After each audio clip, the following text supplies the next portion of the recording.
Como funcionam, dicas para acessar, ministrado pelo nosso companheiro Daniel Tenne, que é um produtor alemão independente, cofundador da produtora 70. É um alumnus da UCLA Extension, participou de diversos programas de formação para produtores, entre eles o EAV, que a Marika mencionou ontem no workshop aqui, e é um consultor ecológico certificado, então vocês podem fazer perguntas sobre esse assunto para ele também. O workshop vai ser em inglês, então quem precisar recorrer aos fones para tradução simultânea. E quem tiver perguntas também, a nossa sugestão é que vocês levantem a mão aqui para os nossos monitores, elas tomam nota das perguntas e fazem a transição para o inglês. Tá bom? Então, seriam perguntas por escrito. Por escrito? Ah, pronto. Então, melhor ainda. Só levantar a mão, vocês perguntam em português e aí o Daniel puxa o headphone para tradução em inglês. Obrigado, gente. Bom workshop. Daniel, please. I'd like to invite you here. Be welcome. Enjoy. Have a nice time. Okay. Hi, everyone. How's everybody? Oh, there's another microphone here. I have two microphones now. Thank you. Good morning. The hand raise was not for me. Okay, great. Okay. Cool. Hi. I want this to be, although this is a very face-to-face situation audience thing, I want this to be as informal as possible, meaning if you have questions at any time, raise your hand, and then we have Alice coming with a microphone. If you ask in Portuguese, then I have headphones as well for translation, otherwise also feel free in English if it's okay for you, feel comfortable. Yeah. Maybe also before we start, maybe we can already switch the presentation on. Perfect, thank you. I would be interested to know who here is a producer. Maybe raise your hand. Who's a producer? Okay, keep your hands up, keep them up. Who of you has produced either a feature fiction film or feature documentary? Keep the hands up. If you don't, put the hand down. And who of these who still have their hands up have done international co-productions with Europe? Okay, nice, great. You are going to be bored. No, I'm just kidding. Who is a writer and or director? Who of you have done a feature film before? Keep the hand up. Who have done it as a co-production with Europe? Okay, wow, nice. Also going to be very bored. Okay, let's start. This is what we're going to talk about.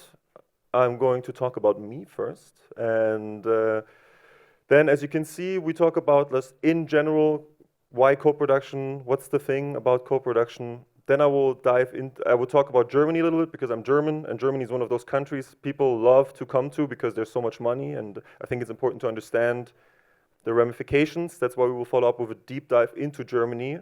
I will throw a lot of numbers at you, but I do that so you understand the complexity of it, and that also keeps you thinking about, okay, when to approach a German. Do my projects make sense? So I want to give you all these informations because I don't think you cannot use Google. Everybody can do it, but I think to contextualize this is very important.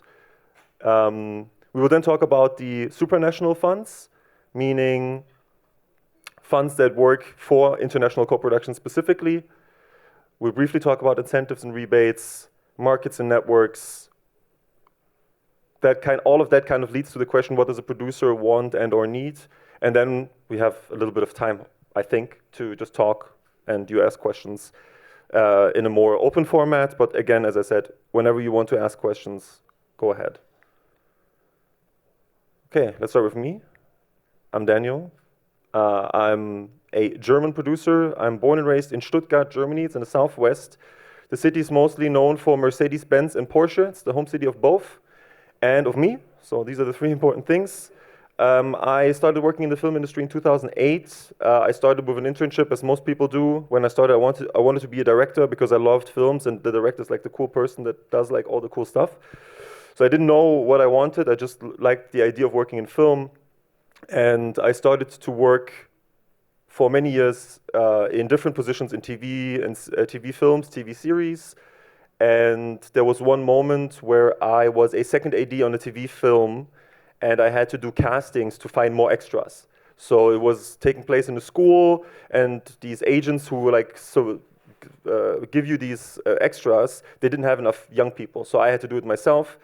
And so I built up this catalog of people. And then other companies started to approach me and ask, hey, we heard you know so many people who want to be extras. Can you do this for us? And I kind of then fell into this job where I became this guy who brings extras to films and series. And I did this for a little bit. And then there was like this point where it was so much that I had to hire someone, and was really thinking, is this now my career? Do I want to be the guy who provides extras for film? And I was like, no, definitely not. So I decided to go to film school. I studied film producing in Filmakademie Baden-Württemberg, which is one of the big German schools, where I think it's one of the best schools for producers, because there you don't only study production, you will specialize after half of your studies. And there's a variety of things you can specialize in. I specialized in international producing, meaning in film school already I learned about international co-productions, about how financing works, how contractual stuff works, how the markets work. So my film school took me to markets all over Europe to learn more about the industry, which was great because then I co-founded my company and already had so much exposure to the markets that I could really dive into international co-productions without any track record, because I was able to talk to people about this, understand how it works, and then just take it from there. And as I said, I co-founded 70 Steps. We co-founded in 2019, just before COVID. Really stupid time to do anything, but we didn't know. And so I like to say we're operational since 2022. We work on a variety of projects, TV series we develop currently, art house films. Last year we had a feature documentary in cinemas in Germany, and it will now, in 2 months, it will be in cinemas in China, which you see in this really cool Chinese version of the poster, which I really, really love. And me and my partner, let's be real, it's really, really stupid to work in film. It's not a smart decision to do if you want to build a life and if you want to build something like a retirement pension or something. But if you already decide this, might as well do what you really want to do. So that's why we don't have a specific type of film we like to work on. If we like it, if it resonates with us, be it documentary, film, doesn't matter, and we think we can be partners, then we want to work on it. And when I say if we think we can be partners, I think this is what a lot of this is going to be about, is how co-production really on a pragmatic level works and how you find co-producing partners, who to approach, which projects you should look out for as a producer, or how do you package your own projects to be able to hopefully have good chances in the international environments. So why co-produce? I think, especially if you look at it from, let's say, the funds and like these kinds of institutional people, they always like to say, oh, it's so culturally relevant to co-produce, to bring all these people together, which of course is true in a way, but this is not the reason why we co-produce. The reason why we co-produce is because we need money, and we need places to shoot and things to do and support and work together. And I think it's, the way I split it was, the main reasons are like financing, where you have like all these different opportunities, globally speaking. Strategically, of course, it is very important to be with your project in markets in the beginning, to have the original exposure, to get the stamps of approval, and then to move on to hopefully a good festival. And that again leading to hopefully better distribution. I will say hopefully a lot in this presentation, I think. And of course, there is also the creative element to it. So you look for talent maybe to work with from other countries, because as a creative, you're inspired by camera work of someone from a specific country, or your film genre resonates with a certain culture. So these are many reasons, of course, to do it. But these are also, most of the time, at least on the pragmatic side of things, the least relevant reasons to do it. So, and I think that this all comes down to the soft money system, which is what enables us to co-produce in a European style, which is never related to private equity really, but mostly to government funding, government subsidies. Yeah, why do they exist? It's the thing that film is at the same time a piece of culture, a piece of art, and also a product. And these funds have a very strange task because they need to support the films that are relevant culturally in their opinion, let's say for now, because those films, they will never be necessarily a selling product, a film that will garner a lot of audiences, but they're still relevant, they're still important to do, to transport culture, to lock a part of history maybe into something more tangible. But also film funds' jobs is to make sure that their specific environment they operate for, be it a regional fund or a national fund or even a supranational fund, to make sure that this specific area has the opportunity to grow its own industry. Because at the end of the day, they still, of course, everybody wants films to succeed and wants audience to see the films, and that needs to have infrastructure. So this is also where the funds come in. So this is kind of this, they're wearing a lot of hats at the same time, which, depending on which fund you talk to in which country, they have different priorities, and those priorities change depending, let's say, on politics changing or on head of film funds changing. So there's a lot of fluctuation, and I think that is something that's really important to keep in mind when you want to work internationally. It's not only to understand your film, but also the environment you want to expose your film to in the financing, on the financing side of things. Let's talk about Germany first. So all the years I've been going to markets and to festivals, people love to talk to me because I'm a German producer, and in Germany there's so much money. And it's true, there is so much money. But it's also an extremely complex and bureaucratic environment for co-production. It's not easy. There's countries where it's way easier to just generally get money. And Germany is so specific, and I think it makes a lot of sense to expose you now to a lot of numbers and a lot of facts. Again, not because I don't think you can Google it yourself, but because I think talking about why things are the way they are, and also for you to see some numbers to get a grip on, like, this is that is possible in Germany, and that doesn't sound likely in Germany, can be really helpful in the future, I think. I think this is, for me, this was, when I was getting into co-productions, one of the most important things to have, like, this strong exposure to all these different numbers and facts about funds, for me to just create like this kind of map on where I now know kind of where to go with projects or who to talk to in a more generalistic sense. So in Germany, as you can see, we have national funds, we have co-production funds, we have regional funds, 10 different regional funds, which is funny because, you know, the country of Germany, I think, is, I don't know, like the size of maybe 2% of Brazil. So we have 10 regional funds, which is very comparable to many other European countries. Like France has also a ridiculous amount of regional funds additional to the national ones. Italy is the same, Spain is the same, which is important to know because it also gives you the opportunity to explore with different producers from a country because they have access to different funds who, depending on what's trending right now, what's hip, gives you maybe a better opportunity, let's say, in the southwest of Germany, where I'm from, rather than Berlin, where the fund is very competitive, but I'll get to that in a second. So usually in Germany, you try to get some of the funds. You always try to have as little amount of funds as possible, just to make it less complex. And then you also have broadcasters who give part of the financing of films. And of course, we also have the streamers, the international ones, but they are not really relevant for us to talk about today. The times are over where Netflix or Amazon went to a big festival and just bought everything. This was like 2 years, like 8 years ago. Like this just doesn't happen anymore. Maybe if you're like in Toronto or in Sundance and you have like a really commercially successful or promising film, then it's definitely still possible, but you don't involve it in a strategy. Doesn't make sense. At least I think. I'm happy to be proven wrong always. So what is a German film?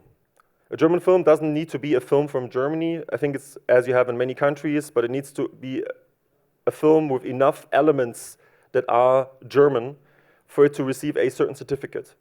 This certificate is called BAFA certificate, and what it does is it gives you your film the status of a German film, which then makes you eligible for the national funds, which is something that's not always necessary, especially if you work in co-production with a German producer and he only goes for a regional fund. You don't need to have so many elements to become a German film, so it doesn't really matter as much.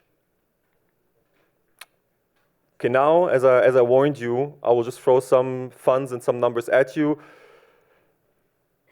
I'm just going to go briefly over them. I think the numbers themselves, you can read them while I talk. I'm not going to read the whole thing. It's just for you to get an understanding. So the German film funding landscape is, as I said, very complex. There's a lot of different things happening. We have 2 automatic funds who are more aimed towards projects that spend or that have a feasible amount of German funding and German elements attached. So one of the most interesting ones is the so-called DFF1. It's an automatic fund, which is very rare in Germany, which means that if you have a certain budget level and a certain financing part of that from Germany, you can get 30% of all your eligible German spends back. What this means is if you have a German co-production and you do enough with Germany, it's not just like a weird on paper thing, but you really you have some sort of partnership, they do post-production, maybe some shoot, whatever it is, you can actually get a decent amount of extra funding on top, which makes Germany one of the more interesting ones if you are able to raise a certain level of financing. We also have the DFF2, which is more for service providers. This is more like the typical US huge projects come to Germany and they spend a lot of money and then they get a lot of money as well. I just want to share this with you so you have like an overall overview of what's there, and also for you to know that if you ever want to produce like a $100 million movie, let me know, I'll be your guy. I'll help you out for sure. I get you a lot of money. But we also have, what I'm trying to say is we also have this in Germany, the more commercially leaning funding. So this part of the funding is more, how does the German funding get more money into Germany to support the own landscape and the own infrastructure? This is what most countries do, have these funds that aim specifically at high budget projects, so they bring a lot of money and they help the infrastructure and a lot of money is made. And this, what I'm showing now, the German Motion Picture Fund, is basically the same thing for high-end TV, VOD, series and films. So if there's not a theatrical release and you spend a lot of money in Germany, you get a lot of money on top. This is what the National Fund does. There's more national funds. FFA is the main national fund, which is supporting German films. As I mentioned, what this means can be also a co-production with enough German elements. A German film, it needs to be German language, or needs to be German director, or it needs to be a German residing director, or a European nationality director, or a European economic zone director. So what it means to be a German film is very vague.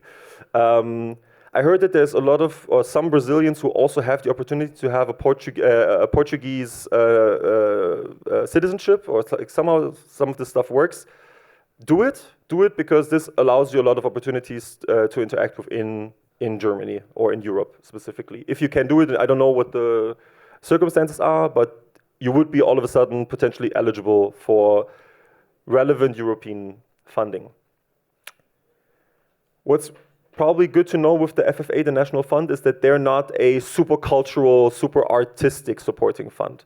So they want films that will bring results. Results meaning either you clearly have a good chance of going to big festivals, having big prestige, or just very obviously going to have big opportunities for commercial success, meaning cast, director, these things mainly. I'm showing you another German national fund because, again, this has the same strange regulatory aspects of being a German film. So either German-speaking, German director, German living director, European nationality director, whatever. This is a really cool fund. It supports specifically first and second feature films. And it's looking at it's promoting itself to be a fund that is focusing on supporting voices independently of what already is in the project. Many funds, they feel like, we need to see what other partners are involved, bring a broadcaster first, have some other things in place. this fund, self-proclaimed, I mean, we have to see really, they just reopened this fund. They say, we will be the first. We want to support good films, so we don't care what you have already in place. If the script is good and if like the package seems like a culturally relevant, great film, we will support it, which is up to 500,000 with a maximum budget of 2 million. And 500,000 is a grant. You don't have to pay it back, which is insane. But I think it's always worth mentioning this particular fund. It's because, as I heard, that Brazilians sometimes have the opportunity to be Europeans. It's worth thinking about. In general, all of the things I'm going to talk about today with you, all of these funds, doesn't matter if it's in Germany, if it's regional, national, or if it's the international ones, all of them are ridiculously competitive. The chances of you getting these funds in general are super slim. I mean, for example, this particular fund, they just had their first round earlier this year. I didn't get any support this time. On a slot, I think, of overall up to 6 films they were supporting. They had over 100 feature films ready to go into production applying. So, which is, I mean, it's just a lot. And you have comparable numbers depending on which funds you're looking at, especially the more lucrative ones, the more famous ones we will talk about later.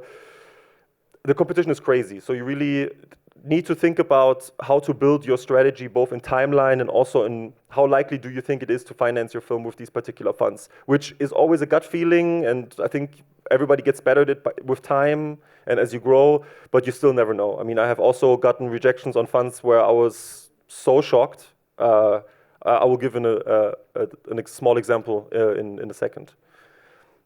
And the second is now. So now to the regional funds.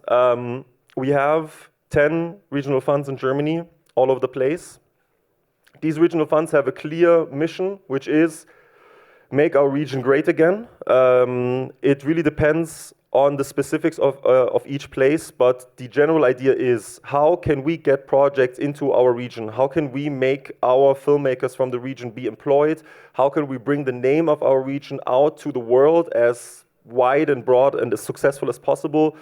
And how can, I mean, that's just my personal opinion, but how can we kind of present ourselves, the funds, as really good at choosing projects? Because at the end of the day, they also like to go to big festivals and have their names on the posters of a Cannes winner and all of that. But you see, it's a lot of money. We're talking about like over 180 million euros of annual budgets throughout the country, which is times 6, I don't know, like a billion, maybe, real? So if I'm not mistaken, yes, so it should be around 1 billion real every year, split into these different regions. I'm from the southwest, the one I put in with the golden color, obviously, which is one of the mid-size funds. In general, there's 2 funds that are the most fought over, I would say, which is obviously Berlin. There's the most filmmakers in Berlin, the most production companies are there, and Munich. Because it's a very, very thriving industry there as well. Which is, they also have the biggest funds, like the biggest amount of money per year. The problem is, because there's so many people there, the competition is even harder than anywhere else. Which means that, especially in those 2 regions, and especially in Berlin, you're competing with the people who produce the Cannes films every year, who produce the Venice films every year, who bring the A-list names into the applications. And then for you as a first or second feature director, I mean, you just have to be realistic about what does my film look like on paper? What kind of things do I have to sell my film in that sense to be, not of course competitive, but stand out enough to still survive this kind of really crazy competition you're facing. That's why in general, I don't really recommend to go to these 2 regions, not because I want to promote mine, but just in general, especially with younger filmmakers who want to work internationally, who want to bring regional funds from other countries on board, you need to make a good case for these regional funds. And you have a better case with regions that also that have a bigger need of being seen. Berlin doesn't give a shit about me. Berlin doesn't give a shit about anyone really, because they can really pick. They just, Wim Wenders does another movie, let's go. You know, like it really doesn't matter. But if you have a cool project that maybe had, I don't know, your short film was maybe a bit successful, or your script was developed in a nice lab. You know, this makes a way bigger impact in the smaller funds, and they still provide good financial support. Before we go to the broadcasters, so what's also important to know, because they want to strengthen their own region, what they do is they give you money and they expect you to spend more money than they give you. So if you want them to give you 100,000 euros, for example, they expect you to spend anything between 150 and 300,000 euros, meaning it's more of a subsidy, basically, on the spending you want to do in the region. So if you do a co-production with me, let's say, and we agree on us doing our audio post-production in Stuttgart because we have great facilities, and audio post-production always is kind of one of these things you can kind of just hand around, and you know it will be fine if you don't mess up your choices with the partners you work with. And they give me 100,000 euros. They expect me in my region to spend 200,000 euros in the region, meaning I need to find money elsewhere. And this money elsewhere can be either money that you have available to give me, because I will basically subsidize these specific costs. I give you cheaper audio post-production than you usually would get, let's say. Or I find more money, which is a free spend. And for this, we go to the broadcasters. As with everything in Germany, there's a lot of stuff. Everything is very complex. Everything is a little bit of a jungle. But basically, our broadcasters, our public broadcasters, are split into two main public broadcasters. One is called ARD, and the other one is called ZDF. ARD is a national broadcaster that has regional broadcasters basically as daughters lined up. So regional broadcasters that provide the content for each state within Germany.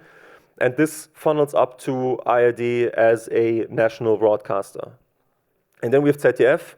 And ZDF is a national broadcaster without any daughters like this, but a very close collaborator with Arte. And Arte is, I guess, also something that rings a bell for you. So both the national broadcasters work with Arte in collaborations to support a variety of projects in documentary and fiction. And so it's either the 10 regional broadcasters collaborating with Arte, or ZDF as its own broadcaster collaborating with Arte.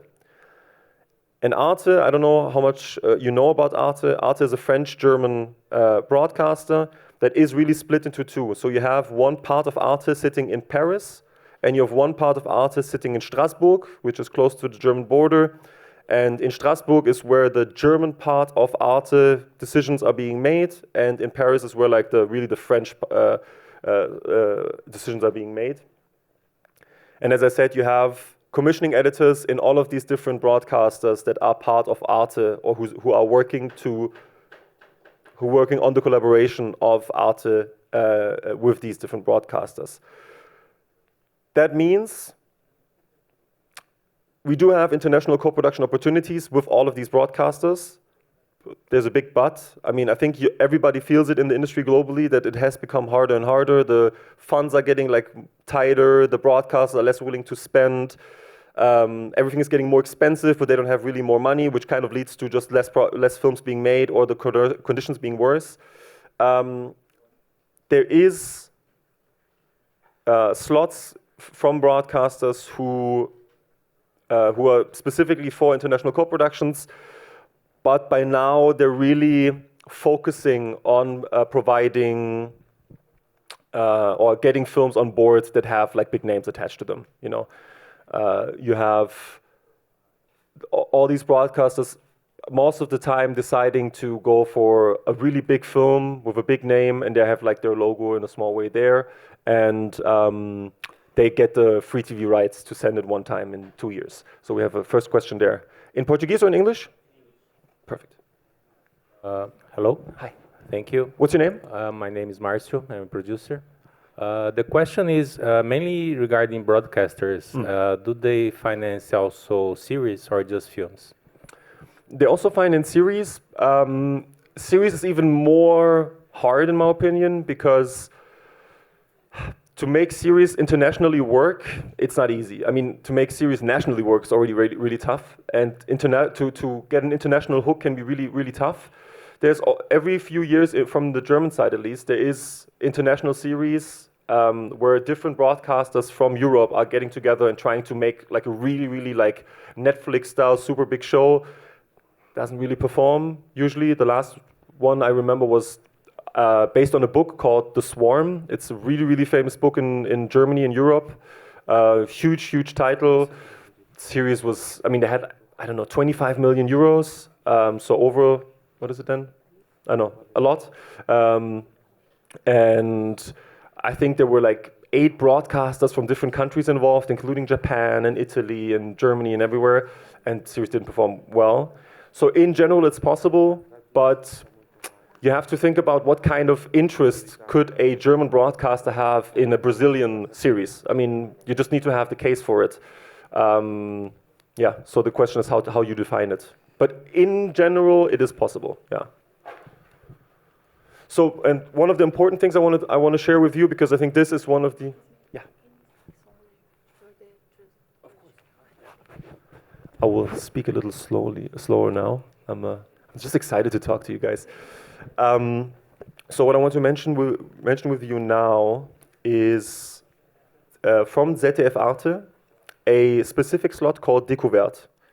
I think this is one of the most interesting and most relevant opportunities for first and second feature filmmakers, feature directors, to get support for an international co-production and great opportunity for exposure to move your project forward. The Découverte slot, as I said, is for first and second feature directors from other countries than Germany and France who make their film in an environment that is of their culture, of their country. And this is a very broad statement, and that's what it's supposed to be. There's no genre limitations, there's no specifics other than découverte is the French word for discoveries. So for the audiences to discover another place, another culture, another reality. So this can be really anything. I just finished a co-production with this broadcaster. This also crazy competitive. They do 4 to 6 films per year, and every German producer who works in co-productions wants that. So you can imagine how tough it is. I was very fortunate to just deliver yesterday a co-production I did, which was a Georgian, French-German co-production, feature film, second feature of a director. To them, I love the collaboration with them. They're really great partners. They care for your film. They will give you feedback. They will give you advice, but they respect your artistic integrity.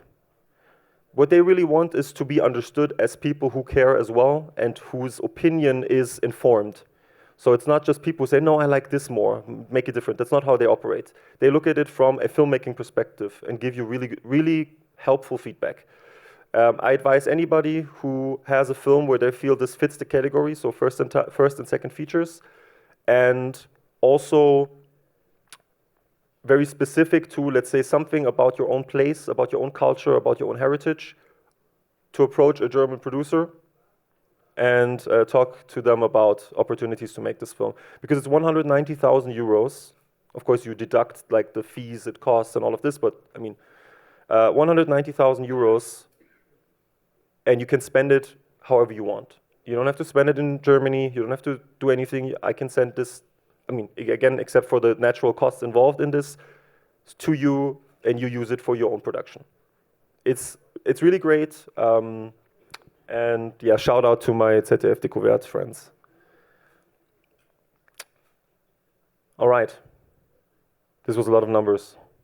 Why did I do this? So let's maybe wrap it up, just to, you know, why am I throwing all these numbers at you?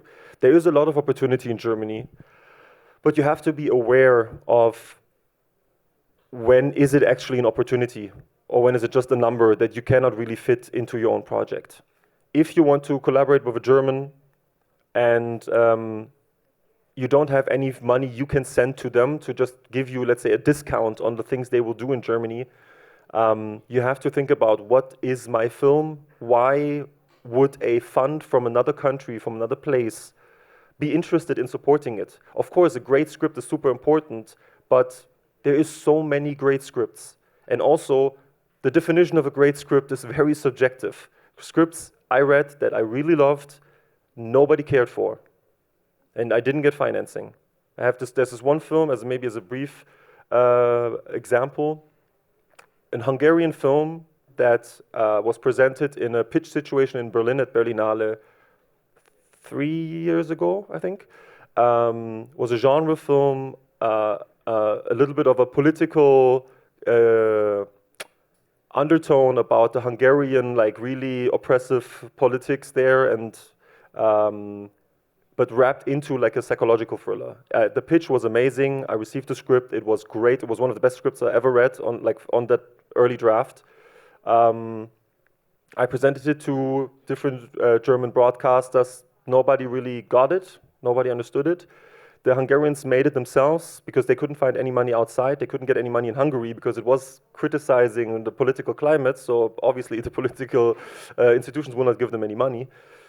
And they made the film themselves. They brought it into cinemas, I think this year, the beginning of this year. It was the most successful Hungarian thriller in the last 50 years. It became like a little bit of, because it had this like really subtle political undertone without talking about politics, that people, like it was kind of a stamp of approval in society, basically, to have watched this film. So just to make this example, I found the script great. I was right. Doesn't help me at all. So this happens. Yeah, so it's really about thinking on, is your project the right project for someone else? But we get into a little bit more of the detail later. Now, I think this is what many people are very interested in, are the supranational, the international co-production funds that are really specifically to work as international co-production funds. There is quite a few. I think most of you will know the most important ones, or we will go through them anyways. They are not only relevant because they help you with the financing, they're also relevant because they help you have a stamp of approval that will carry you further, your project further into the market, into the distribution, into the festival landscape, because you had these partners already attached. I think at some point, filmmaking becomes also kind of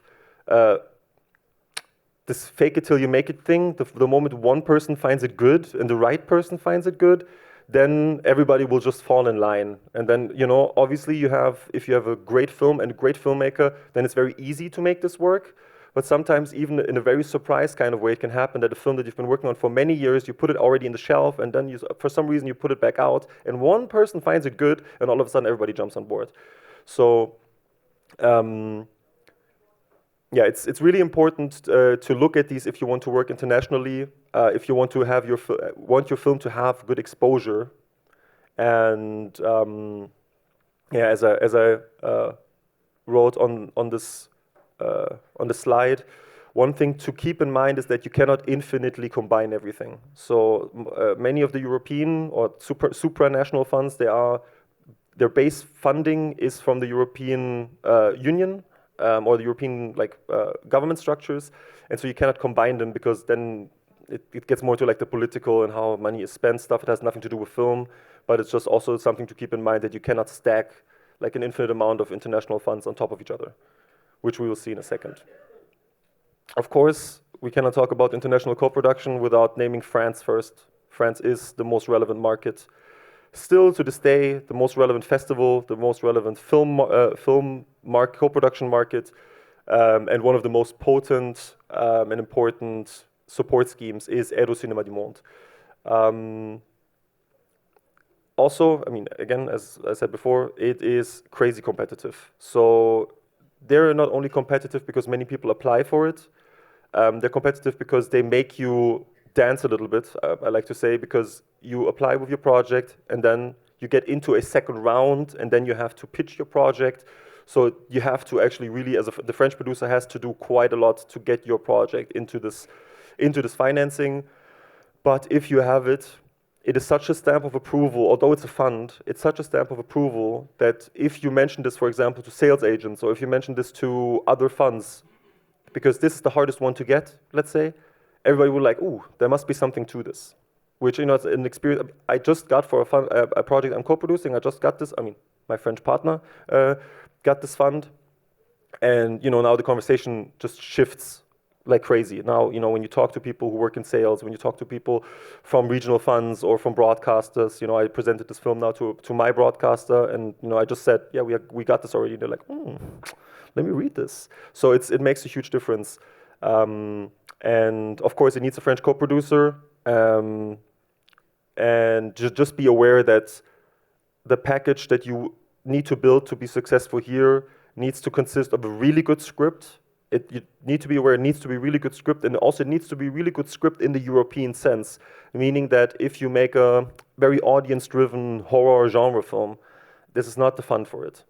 There is definitely the opportunity, if you have an artistic approach to a certain genre, to position it there as well, but this is for European-style art house. That is just something you have to be honest about. And it's really important to build a nice package around this really great script. What this package is, we will also talk about later, because this will be something kind of that distills all of this information too, how you can improve on your project to maximize the chances. So now we'll just go review through some of those most important funds. Of course, the World Cinema Fund is also a fund that I think most of you will be, at least by name, familiar with. It's part of, or initiated via Berlinale. It's a German fund, actually, but I mean, it's the World Cinema Fund. It's considered an international fund in that sense. You need to have a German co-producer, not if you apply for it, but if they love your film and they give you the support, then you need to find a German producer to become the mediary, basically, for the funding. Which is actually kind of nice, because you don't have to stress yourself with finding a German producer. The application is rather straightforward. You can just do it if you believe your project is a good fit, and if you get the yes, then you go and then you look for one, and it's not hard to find. I mean, you look at markets, you look at projects you like, and then you look at who's producing it, because then it's really just a paperwork thing. It's not a lot of money for the German producer, but it's a really, really great stamp of approval. And if you get the World Cinema Fund, it also increases your chances to get your film into Berlinale by a lot. It makes a huge difference, because they already basically said, this is a good film. So, they will have a hard time not acknowledging their own statement by finding a slot for you within Berlinale. It doesn't have to be competition, obviously. It's not a guarantee for competition at all, but it really just maximizes chances off the bat to have your film connected to the Berlinale. Then also another fund that's very, very interesting is the TFL Co-Production Fund. Torino Film Lab, of course, household name. High prestige grant, very competitive as all of them. It's very few projects that get chosen. What's really nice about it, of course, is the fact that it's not only the money you will get if you're successful, but also there's stuff around it. So you have the consultancies, you do have the invitation to the TFL market, which gives you not only your film exposure, but also you exposure. We cannot underestimate how important this is, and we will talk about this later as well, how important it is for you as a producer, for you as a director, to be seen, to be visible. You cannot underestimate this. I think this is one of the most important things in our industry. But yeah, we get to that. Next up, another one I think that most people will know, it's the Hubert Bahls Fund. It's part of the Rotterdam Film Festival. Also a very nice fund, obviously very competitive. One of my projects received Hubert Bahls support, and with it comes the connection to the Film Festival Rotterdam that I was really positively surprised to experience. They really want your film to work. They really want your film to thrive. They want to support it as much as they can. We got the funding for this film, for one of my films, and we were in post-production and we sent it to their work in progress section, darkroom. It was invited to go there. We received 2 awards there for our work in progress at the time. And they're really keen on supporting the film. And of course, they would love to have the films they support, to have them in their festival. They're also understanding that sometimes if you feel your film has the chance maybe to go this one step higher, to get to a festival that's just one bit bigger, they're supportive, but also they really encourage you to consider, because Rotterdam is a really amazing festival and gives great opportunity for filmmakers. It's a great platform, and yeah, but it also is, of course, for smaller films, which, of course, with projects, maybe first or second features from Brazil, to be under 1 million is something I think is doable. I don't know exactly how your budgets operate here, but I would assume that, I mean, in Germany you can do, sometimes you can do films under 1 million, so I'm pretty sure you can do it in Brazil as well. Then there's something that's new, and I thought it's briefly worth mentioning.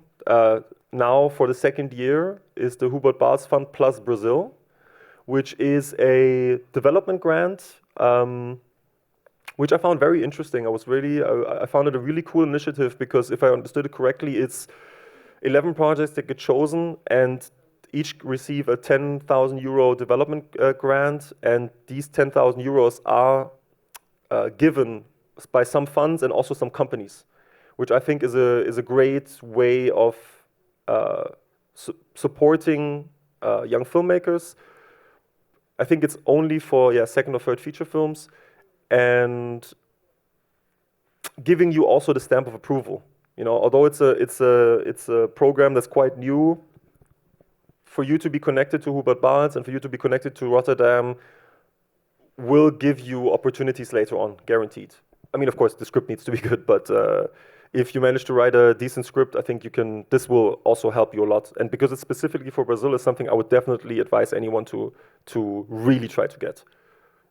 Really just, I mean, at the end of the day, even if it's not even for the money, but for the stamp of approval, because this will take you far. I found also many people like to talk about SO Fund, which is a Norwegian fund, which specifically supports so-called lower capacity countries. You know, the different European governments and government bodies and institutions, they always like to make lists of which country is now considered poor and which country is considered weak, which I find sometimes very strange and very irritating, not because it's not true that countries have lower capacity, but it also, sometimes it feels, to me, it's really just my personal opinion, that it creates like this strange competitive atmosphere of like which countries are now considered what, and I don't know, it's but it's not against SO Fund per se. SO Fund is great. It's more about, you know, how in general in our industry, how we interact and how we look at countries and how we look at collaborations. Sometimes that it, I don't know, feels almost like, I don't know. Yeah. Anyways, I'm talking myself into a bad spot here. Delete this on the tape. You need to have a partner from Norway, obviously, and you have to have a good chunk of the money already in place. It's a rule. This is not a rule with every international or national or regional fund, but if you want to work with another country and you have no financing in your own country, it's very unlikely that you will get your first financing elsewhere. It really needs to be that your country specifically doesn't have any support system, so that could be a reason when it's possible. But other than that, is it working or no? The headphones, are they working? Okay.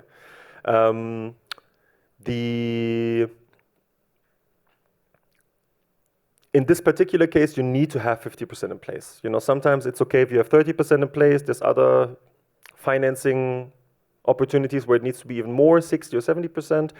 But yeah, this one is specifically 50% needs to be confirmed. So you need to have paperwork, not just somebody saying, yeah, I will give you the money. Let's briefly dive into documentaries. I don't know, who of you works with documentaries? I asked before, but I want to see it again. Okay, quite a few, very nice. I mean, also very, very obviously one of the most relevant funds, ITFA Bertha Fund, with a development scheme, with a minority co-production scheme. Amazing stamp of approval.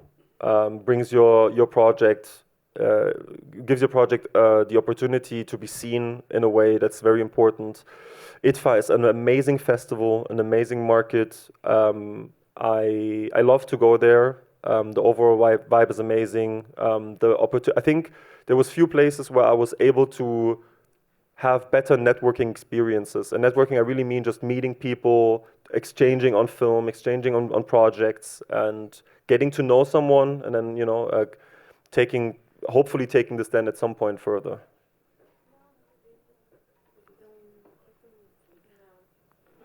Just quickly.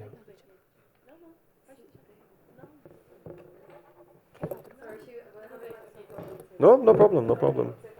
We have so much time. I'm really afraid that I'm going to be through too far. I should talk slowly anyways for our dear translators, but maybe I talk even slower. Yeah, but as with the other opportunities here, having the name of the fund attached means that the whole documentary world will look at your project differently, because it is one of the most important funds you can find, and this means that somebody thinks you have a good thing on your hand, and so other people will just agree. And then I want to do a little brief excursion back to Germany, because we didn't talk enough about that. We do also have a minority co-production scheme. It has been running for, I believe now we're in the 3rd year. It so far it has proven in all its selections to be a fund that was very much focused on very successful, obviously success-bringing films. So the films of directors were chosen that had like great A-list successes. They were in Cannes, they were in Venice, which kind of narrowed down the opportunities. They say themselves that they want to also support younger talent, but here again, if you are a younger filmmaker and you feel like you want to have a chance to get this particular German fund, you have to have a package that makes them believe this, that makes them believe that your project can really succeed and be seen and be big. And for that, you try to get these other kind of stamps of approval on your project. It's just collecting Pokemon cards and then seeing like the more you have, the better it looks. It is a really nice fund, as you can see here from the numbers. The maximum budgets, I think, are very, very fair for international co-productions. If it's not like going to be a Ruben Östlund film, then these numbers are totally fine. And you have to have some minimum financing from Germany beyond the fund itself to be eligible. And I think this is one of those funds where you kind of have to see how it develops. And I think this is, in general, that's very important, that you always have an eye on what's happening in your own country. What kind of decisions do the funds make? Even if you don't apply for a project, even if it's for funds you don't apply for in general, look at the results, look who they support, get an understanding of what's happening in your country, in your industry. If you have a good connection to another country, also try to see just what's happening, because this will also inform you on how you build your own strategies later on as a producer, which projects you not only like, but you think can be relevant in the current climate of the market. And I think this is one where I will definitely have a look out if they make sure in their promise to support also films by directors that are not as already distinguished or not. Yeah, I'll tell you next year, I guess. We have a question up there.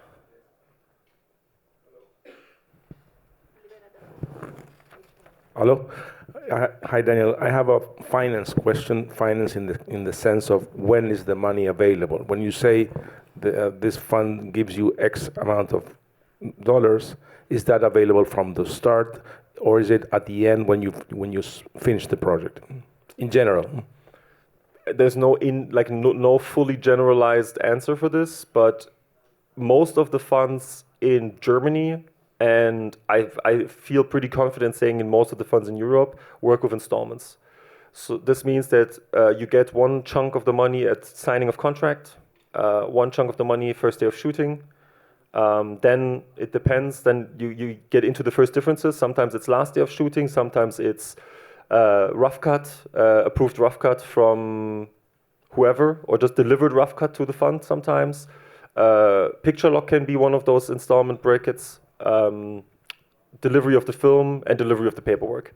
So it moves in between, not all of these necessarily, but these are the ones that are possible. So usually I would say you get installments in between 10 and 30% chunks, depending on the fund, depending on the place. Yeah. So a follow-up question. So you don't see a problem from the producer's standpoint in terms of the cash flow of the project? Or do do you have cash flow problems even if you have always have cash flow problems? No, of course, for many projects, it depends also on the partners and how you have the installments set up. So if you, for example, have a fund and a broadcaster, and sometimes those different installment levels, they vary. So then one comes in and then cash flows that part, then another one comes in, you can make it work. But usually you have a bank or some sort of support system that kind of helps you with the cash flow. In Germany, there's 2 banks who you can approach for this, 2 banks officially. And in France, there's a good ecosystem for this as well. So the last project, the last feature film we co-produced, we had a French bank manage this cash flow. But I think this is a problem that every producer faces the moment a budget gets to a certain size, or the installments have unfavorable timelines.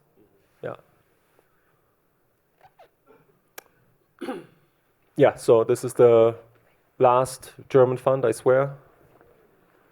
And then something I think many of you also know is Eurimage is also one of the biggest or most relevant European corporal opportunities, but it is European.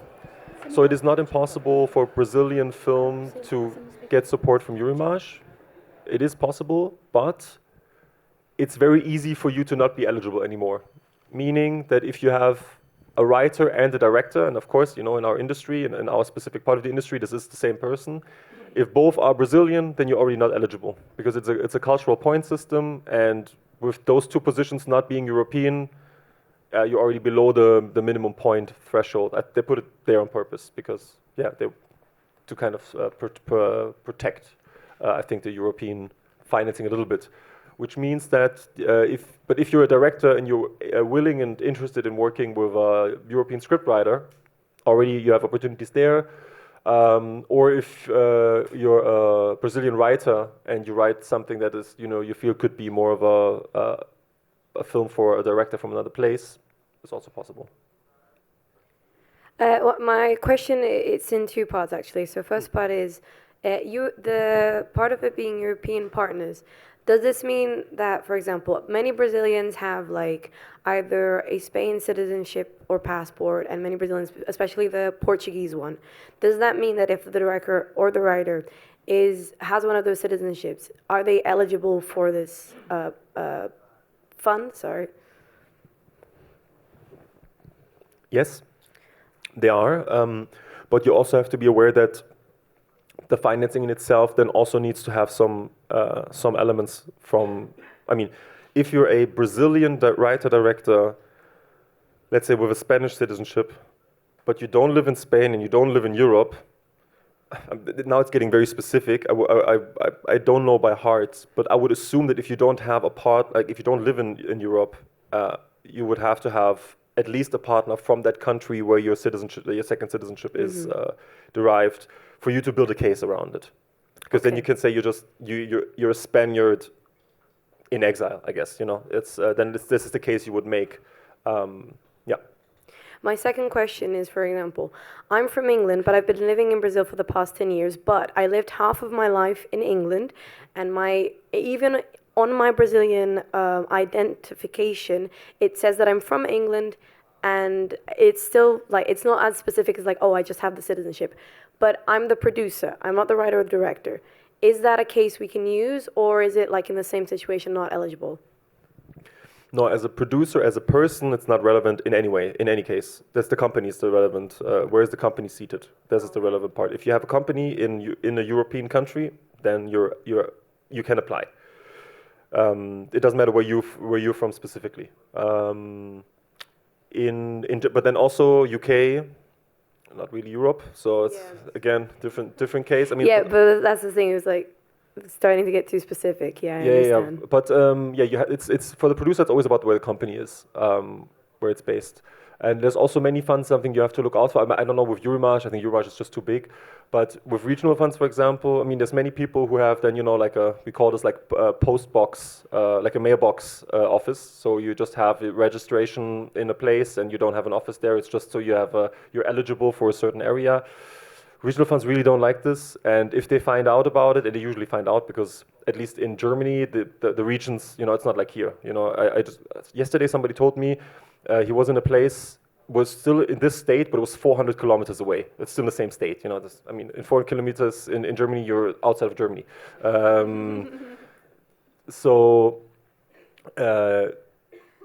this exists a little bit, but funds don't really like it, and I think it's also not really the first thing I would do if I try to build up like some sort of international network, just to have like some office there, then rather just go for co-production or really find someone in that place to collaborate with and found a company together where someone is actually there. Because you also need to be visible with your regional funds, you need to be seen, they need to know you, because only then they will understand that you need to be supported and need to be helped. This is something I did with my regional fund, for example. Every time before I like when I apply with a project, and let's say 2 weeks to 1 month before the decision-making session of the jury, I make an appointment with the head of the film fund to have a conversation, just to talk about what is the strategy of my company right now, what are we working on, where are we headed, why is this project important, because you can write all of this in the paper and it's great, but if the head of the film fund really understands and sees you as a person and as a company, not just as one of the few documents to put a stamp on and just do like the Caesar yes/no thing, but really there's a human life attached to this, and also like a business and a person with a vision attached to it, it makes a huge difference. So this is something I would also recommend. I don't know why I said it, just kind of came to mind. Thank you. Yeah. And then on the financing side, of course, something that's also really important and should also always be part of how you think about strategizing international co-productions is the topic of incentives and rebates. Something that exists almost in every country in Europe, and gives you an opportunity to make shooting or produce part of production there more affordable.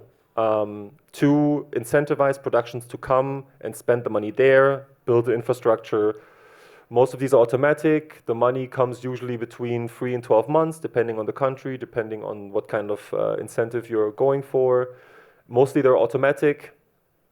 And the variety of like the money you can get back it's very broad. I think it's always the question of which place makes the most sense. So for example, I'm currently financing a project. We're really late already, like we're really far in the financing. We have over 80% in place. But we have one part of the film that's going to be shot in sound stages. So it can be anywhere. It doesn't matter where. And for this, we're now looking into different countries where we could potentially shoot. And then you always have to compare multiple things. You have to compare, one, what's the incentive? So how much money do you save? How much money do they give you back? But also how much is the base cost? So, there's countries who have a really big regional incentive or tax incentive, shelter, whatever. But also the costs in general are higher. And then there's countries who have a lower incentive, but also it's really cheap to shoot. So kind of, you just need to figure out what makes the most sense. Of course, where are the good people? Where do you think is the talent relevant for that particular part? But there's also something to think about if you want to co-produce and your film is not an organic co-production with a specific country. Of course, there's sometimes you make a film, you have a story that, I don't know, a Brazilian guy falls in love with a French guy, and of course, then it's obviously a French co-production. I mean, I would assume at least, if, I don't know, maybe something happens there. But also there's films where it's not so much about the organic story, but it's about just the opportunity to involve talent and just find financing. And then you can also start to look at this, because then sometimes, even if the co-production money the co-producer can raise is not so high, but you can bring such a great incentive structure into the project that all of a sudden this makes sense as well. So it really becomes, at some point, it does become like a little bit of a chess game where you just have to figure out, on the pragmatic side at least, the numbers. Where is the best bang for your bucks? And it's also a changing landscape. So you have countries who raise their tax incentive or the incentive programs. You have places like the Canary Islands who have like a huge rebate, but they're also a little more expensive. I mean, Spain in general right now is a place just where they have a lot of support, a lot of financing, a lot of incentives. And depending on the region, I just talked to someone 2 days ago where you can get up to 50% back of your money in the northern, I think in northern Spain. And it's not so expensive. So it's kind of seems to be a good bang for your buck. So it's also always good to keep your eye out on what's happening very generally, and also to just know people in different countries, because then you can always ask. That's also what I do now for this project I just mentioned. You know, I talk to someone who's based in Lithuania just because there's something happening. We have producer friends who are based in Georgia, so we find out, is it possible to shoot there? So you just kind of keep your eyes out for how the landscape is changing, and where you have good people, producer friends, or also great talent where I don't know, I feel very confident in the results of that particular work that's going to be done in country X, Y, Z.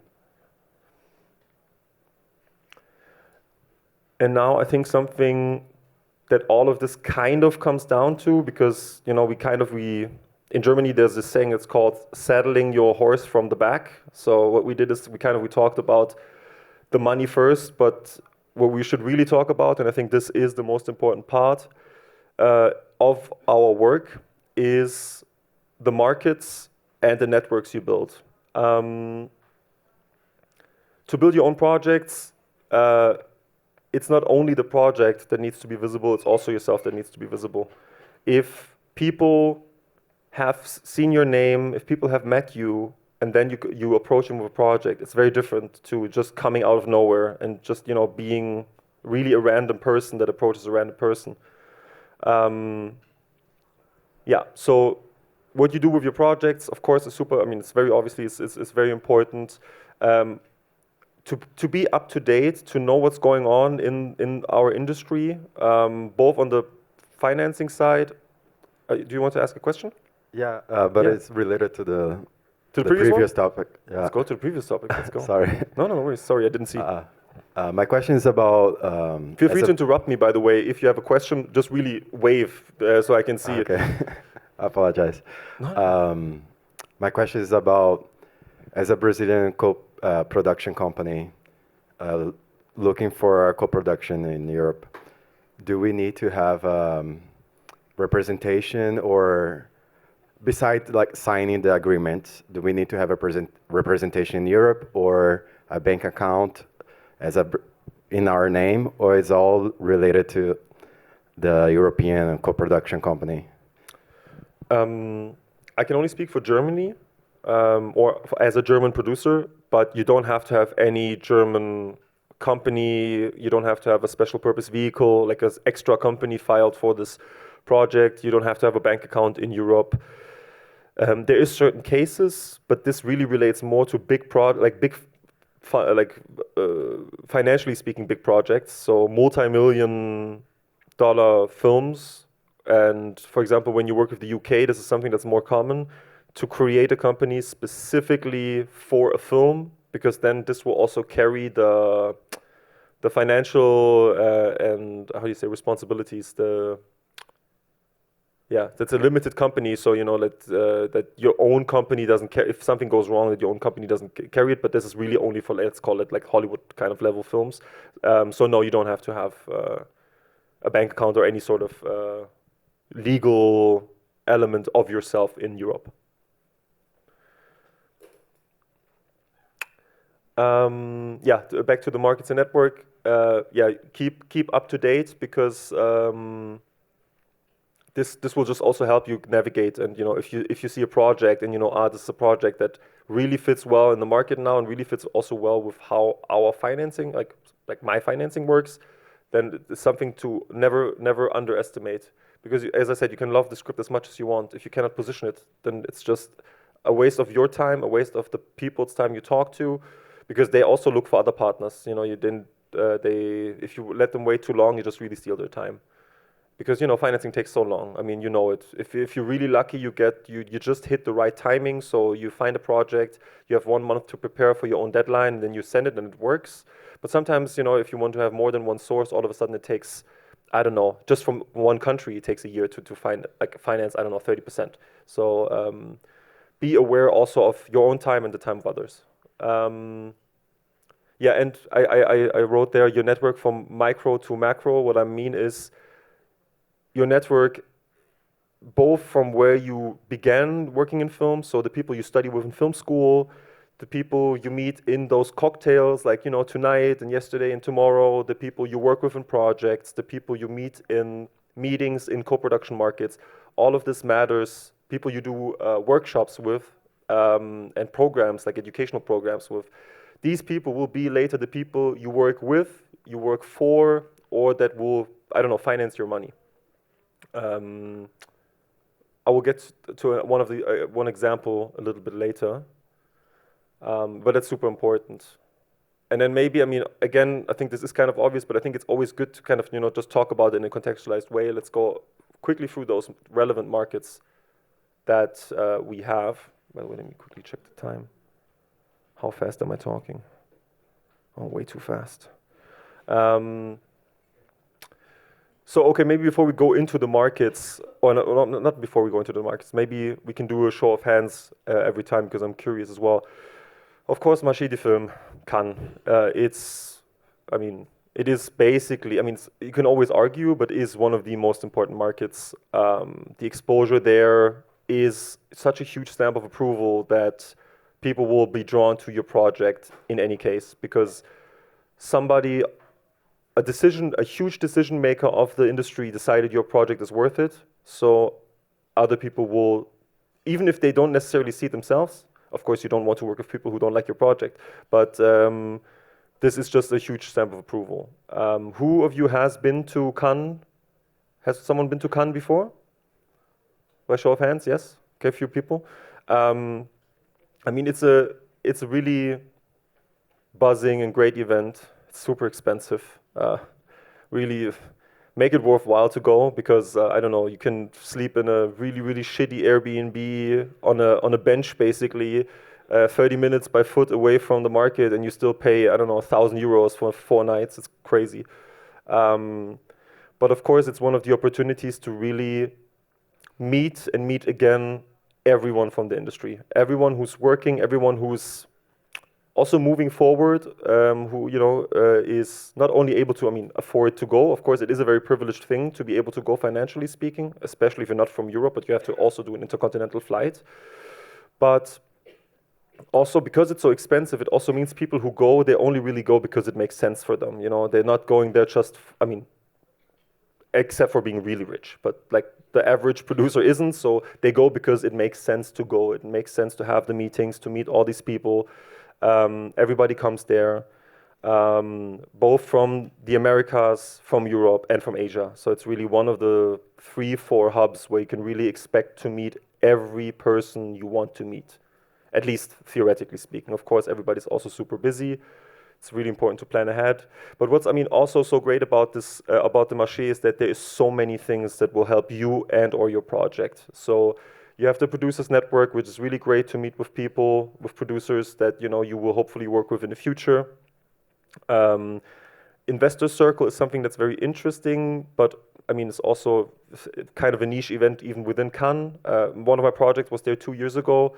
It's basically, there's a selection of projects, and then you have private investors who then are able to get exposure to your project, talk to you about the project, and then maybe, if they're interested, invest in your film.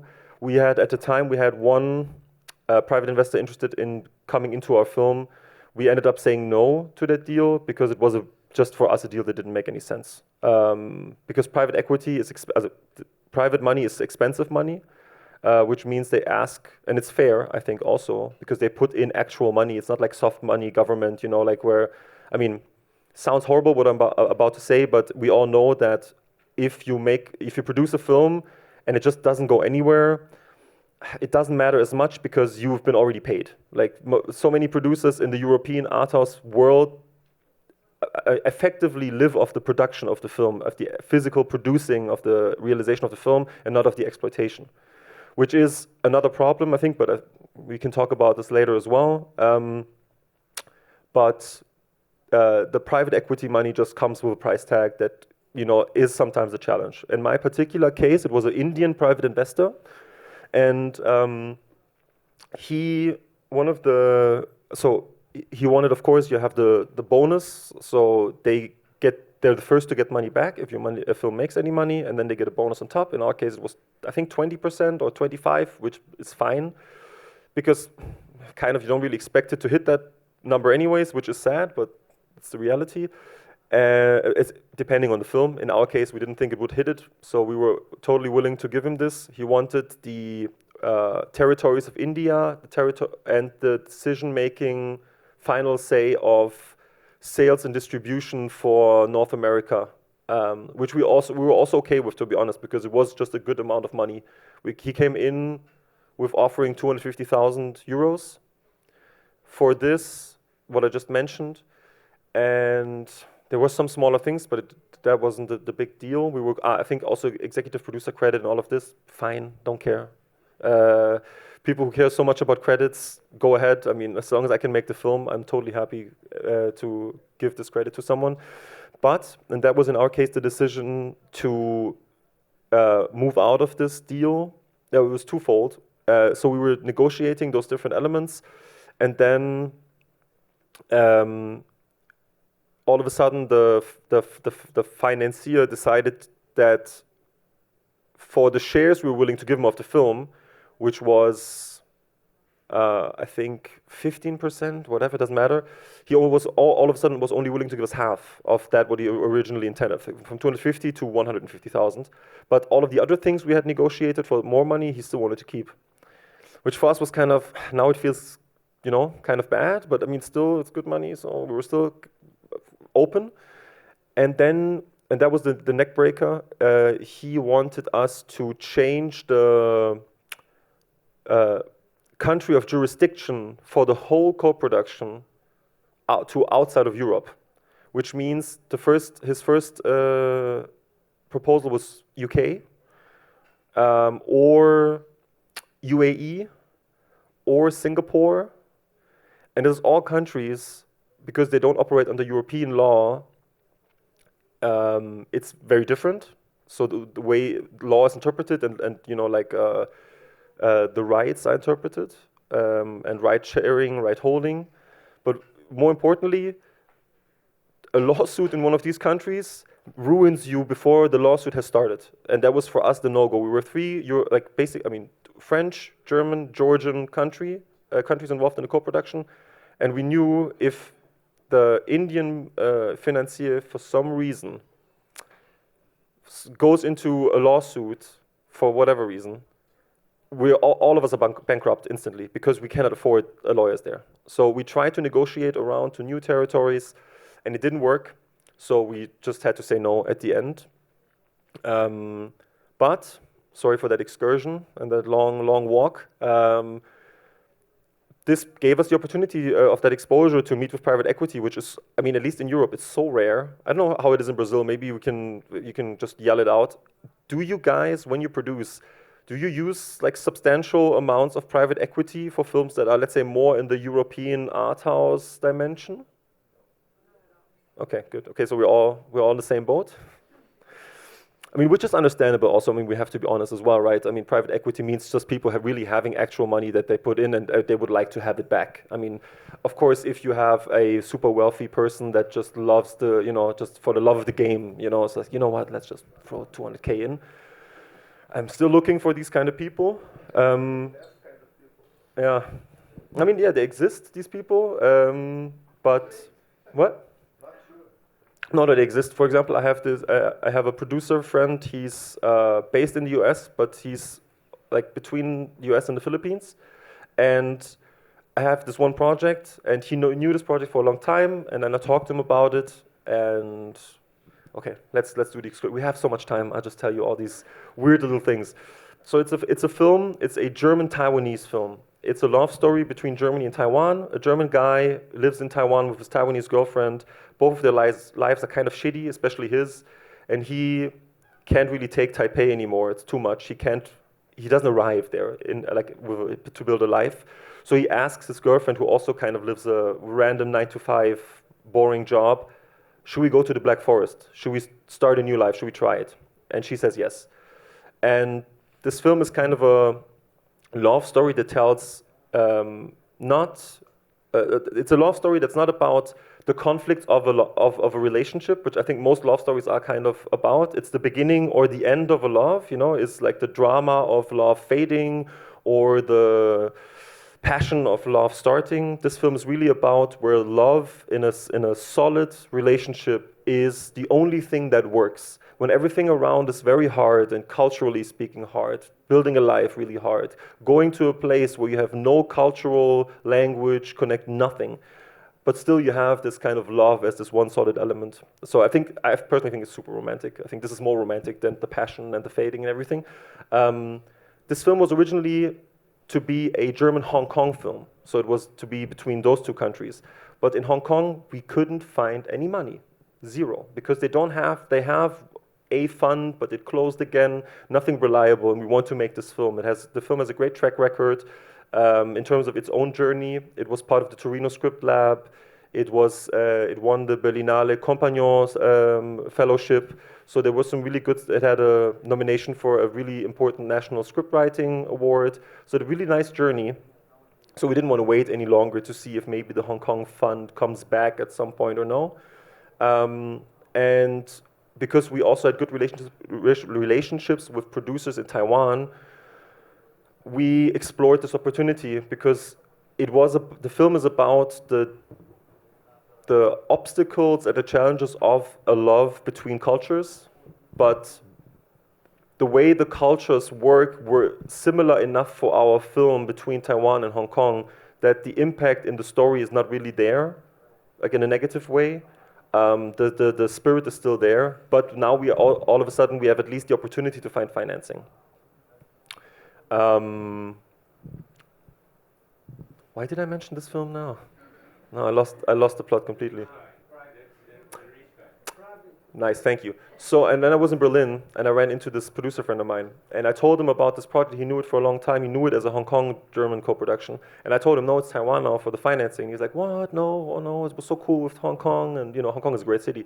Also great market. We'll talk about it in a second. No, this is so bad. Why? I would love it to be there. And I told him, we don't have any financing. And then he said, because he's also US based, so he has contacts to private equity. And then he asked me in my face, can you guarantee me a red carpet? Because then I can get you money. No, I can't. In this particular case, I cannot, but this does exist. So you have those people who not only want to have their yacht in Cannes, they want to walk from their yacht in Cannes up the red carpet on the stairs into the Palais. And those people exist. I don't know them, but apparently I know someone who knows them. But then again, to be able, to promise a red carpet is insane. I have met one project, I think, ever in a market, where one-on-one meetings were happening, where I knew sitting down, listening to the project, looking at the CV of the director, this film is going to be in Cannes, and it was a film called Nagi Notes. It was this year in Cannes in competition. I met them 3 years ago in Hong Kong. I knew it's going to be there. So it could happen, but it's very rare. It's nothing you shouldn't build any strategy in business around this. But it does happen. What else is what's else interesting to say about Cannes? The variety of things that happen in Cannes. The market itself. So it's really important, obviously, for your film, if you have sales or if you're looking for sales and distribution, because everyone is there.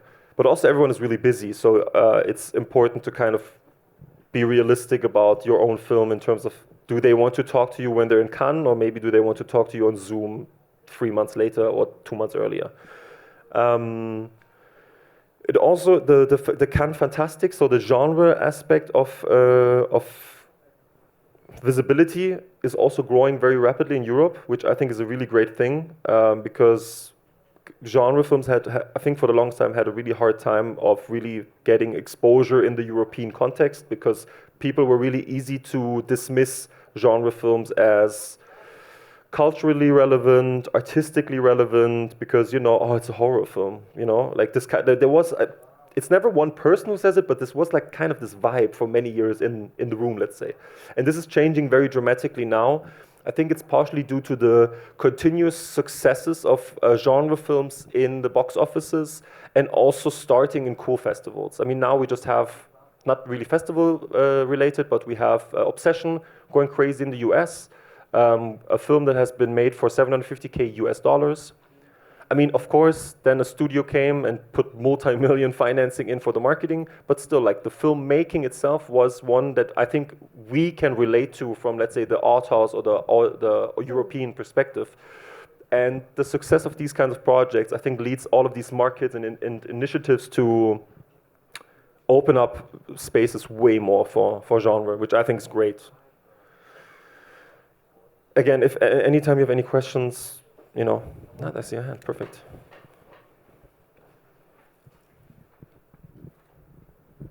Hi, so actually I have two questions. The first question that I have, it's more in general to your workshop and stuff. Between stories that involve an European element or films with an interesting story, which of these do you believe is more appealing to international co-partners?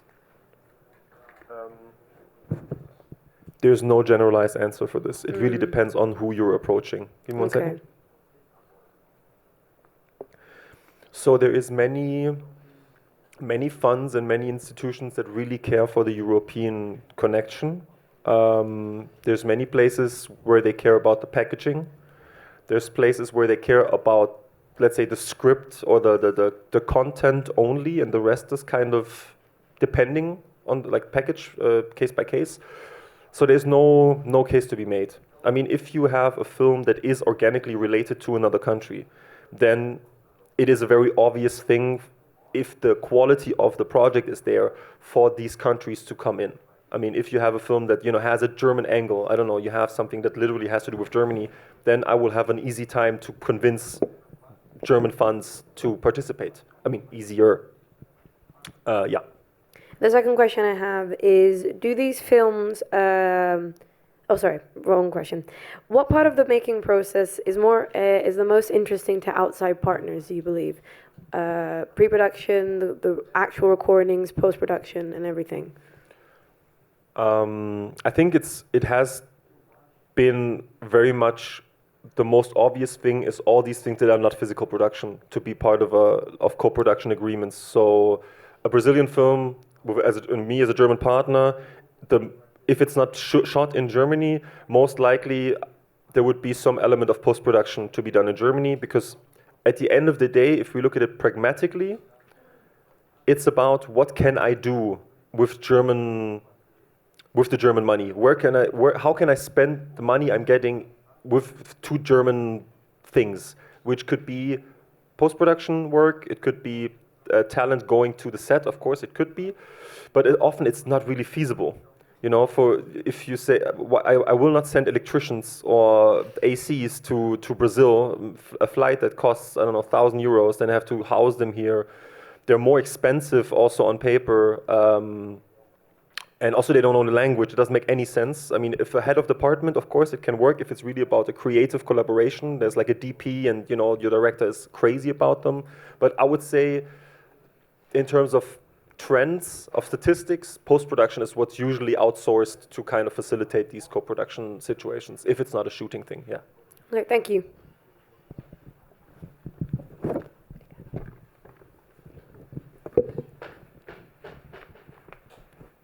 My next question is about the marché de film. When is the right time to go to a market like that? Especially if you have your first feature, because as you mentioned earlier, it is really expensive. It is really busy, and you mentioned that you might not even have a meeting one-on-one with one of those players. So when should we feel that not just like believing in our story, that we just want to get production money? Like when should we? What are some of the aspects that we should analyze in our project before going to market the film, instead of going to Gotham, or what is the one in Tribeca, which seems cheaper and easier to access those markets? I think with your examples, I would first of all make the distinction between, because you mentioned two North American markets, that's already very different, basically because these markets, we will also get to this, are also for projects that fit the North American market. And the North American market is always more audience geared than the European market. That's just, I mean, that's just a fact. So I think there's already a difference there, but I would say, in a very broad strokey way to say, you should go to Cannes if you can fill your calendar with meetings and events and appointments and panels, not panels, nothing of the Cannes program. If you can fill your calendar fully, then you can go. If you, I mean, of course, if you have the money, go even anyways. I mean, it's because it's a great experience and you can just check it out. But for example, this year I watched 0 films.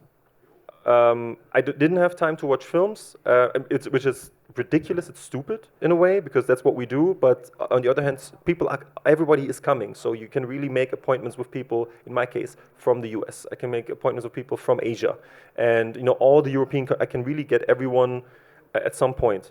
So I would say it's really even independent of your project. If you feel like you can spend your whole time with things that are not like open for public, or you just can walk in with your badge, like panels, then it's really a good time to go.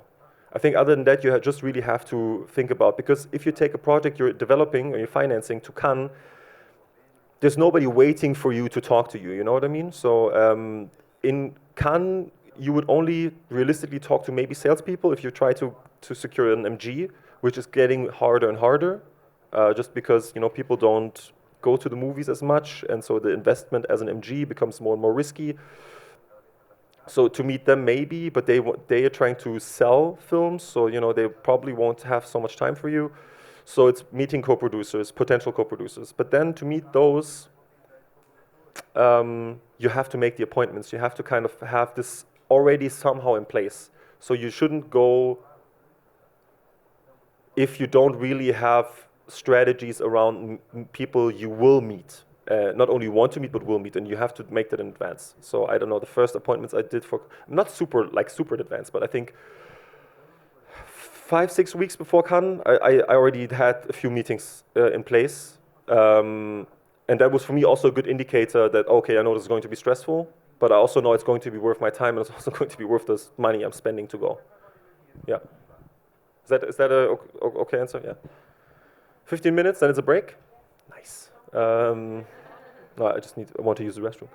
Yeah, this is Cannes. I mean, it's a great experience. Weather is great. Yeah, it's crazy. People have. Some of you have been. It's ridiculous. You walk. You just want to go to your meeting to discuss a film that's, I don't know, under 1 million euros budget, and then you walk past a freaking super yacht where people are. I don't know. It's bigger, like literally bigger than the house I'm living in. You know what I mean? It's a funny experience. Then, of course, let's say the sister and relevance, EFM, co-production market. Yeah, as I said, better price point than Cannes.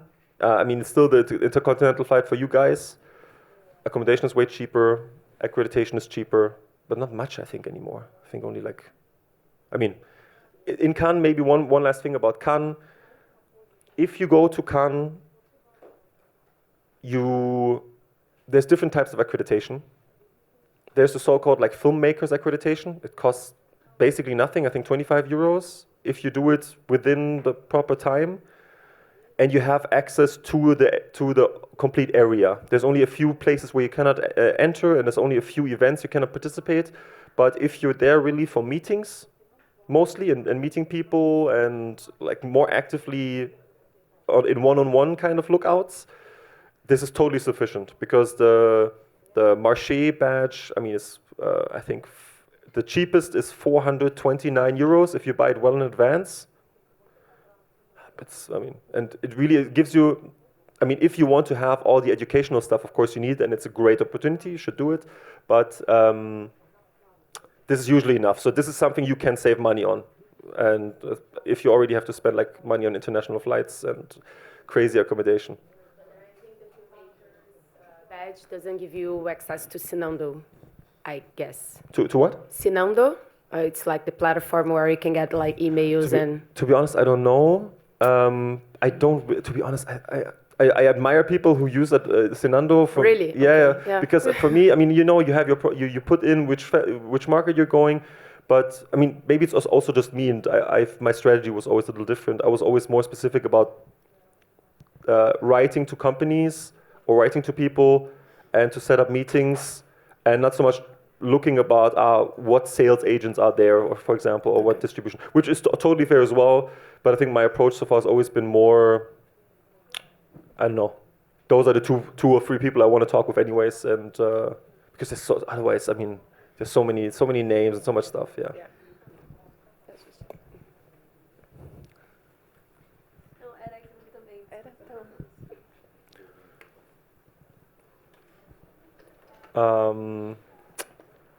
Yeah, I mean, Berlinale, the weather is going to be shit, always. You're going to be sick afterwards, 90% of the time. I had one Berlinale so far in 6, 7 years, where I wasn't sick after or during. Weather's bad, but everybody's there as well.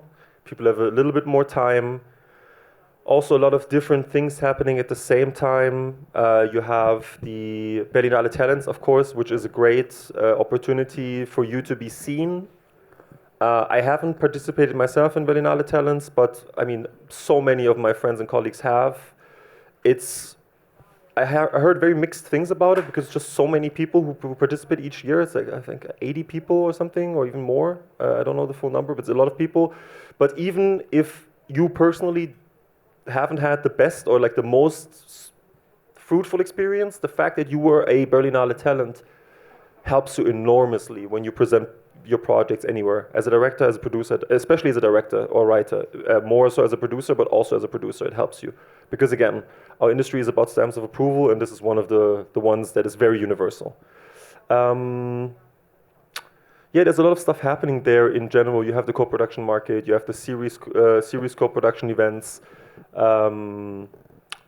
Was something I forgot to say in Cannes, which is quite obvious, is that if your film is there, like if you have a film showing in Cannes in the festival, your time at the market as well is going to be way different because people will want to buy your film. I mean, it depends where it's running, but if you're in a competition, then you will sell your film, no questions asked. Doesn't mean you make money, but you will sell the film. And it's similar with Berlinale, in my opinion. If you win. If you're in competition, it might be good. If your film is I would say, an audience-appealing film, I would say it's enough to be in competition. But if you're, I would say, let's say more on the artsy side of art house, then I think you need to win for you to still be able to get like a proper sales deal and really have your film hopefully distributed to multiple territories. But it is, I mean, it's something that's, I think, it's so crazy when you think about it. Your film is in a festival, because it was in a festival, it gets this this exposure. Not even the recognition itself, but just the exposure then to, you know, where if it wouldn't be with the stamp, the same audience would look at your film differently, which is very telling in a way, but also it's very interesting. I think what's also great about Berlinale is that everybody is there as well, and you have also a lot of parties, and not like the Cannes way where it's like very exclusive, and you will not go on a yacht party. It's not, except for you pay for one, and then those are not the Cannes parties you want to go, because then it's just people who paid for it, and it's not, you know, I don't know, it's not the same. I guess I didn't go to the paid ones, but also I didn't go to the actual yacht parties. But there's so many parties because you have so many companies in Berlin who do parties, who do events, cocktails. I do a party in Berlin as well. Like,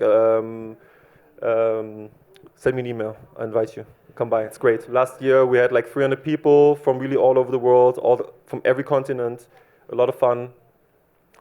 Free drinks for 2 hours. Then people were fast and drinking.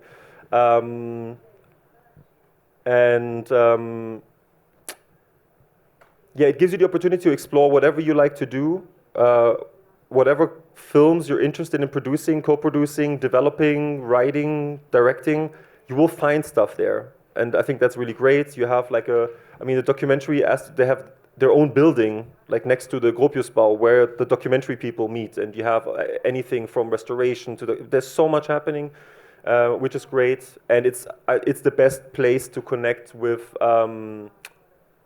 let's say, because, as we talked about in Cannes, there's a price point to it. There's this, reasoning you have to do. Do I really go to Cannes or no? If you go to Berlin, you also meet with directors and producers who are maybe a bit younger, who are establishing themselves, who are aspiring, who might be a good partner for your project. I think it's, never underestimate that a younger partner for co-production will be way more into your project, because it's way more important for them. If you work with one of the biggest French companies, and I'm not trying to shit on them, but I think you can follow me, they can only give you so and so many resources, because a big company has to have different, like points they have to reach and different things they have to do, and so many films they have to kind of run through their machine.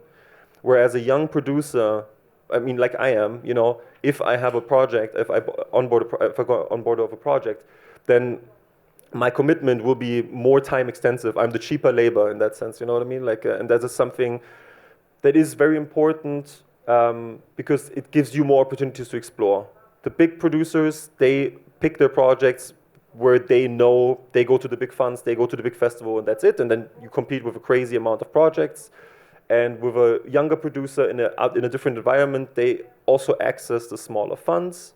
So it also allows you to meet people who give you other opportunities. So I think that's why Berlin is really great, and I would always advise everyone to go. I think this is one of the markets where I say, if you want to go to a European place every year, I think Berlinale would be the most reasonable one, because it has everything. Everybody goes, from producing to sales and distribution to talent.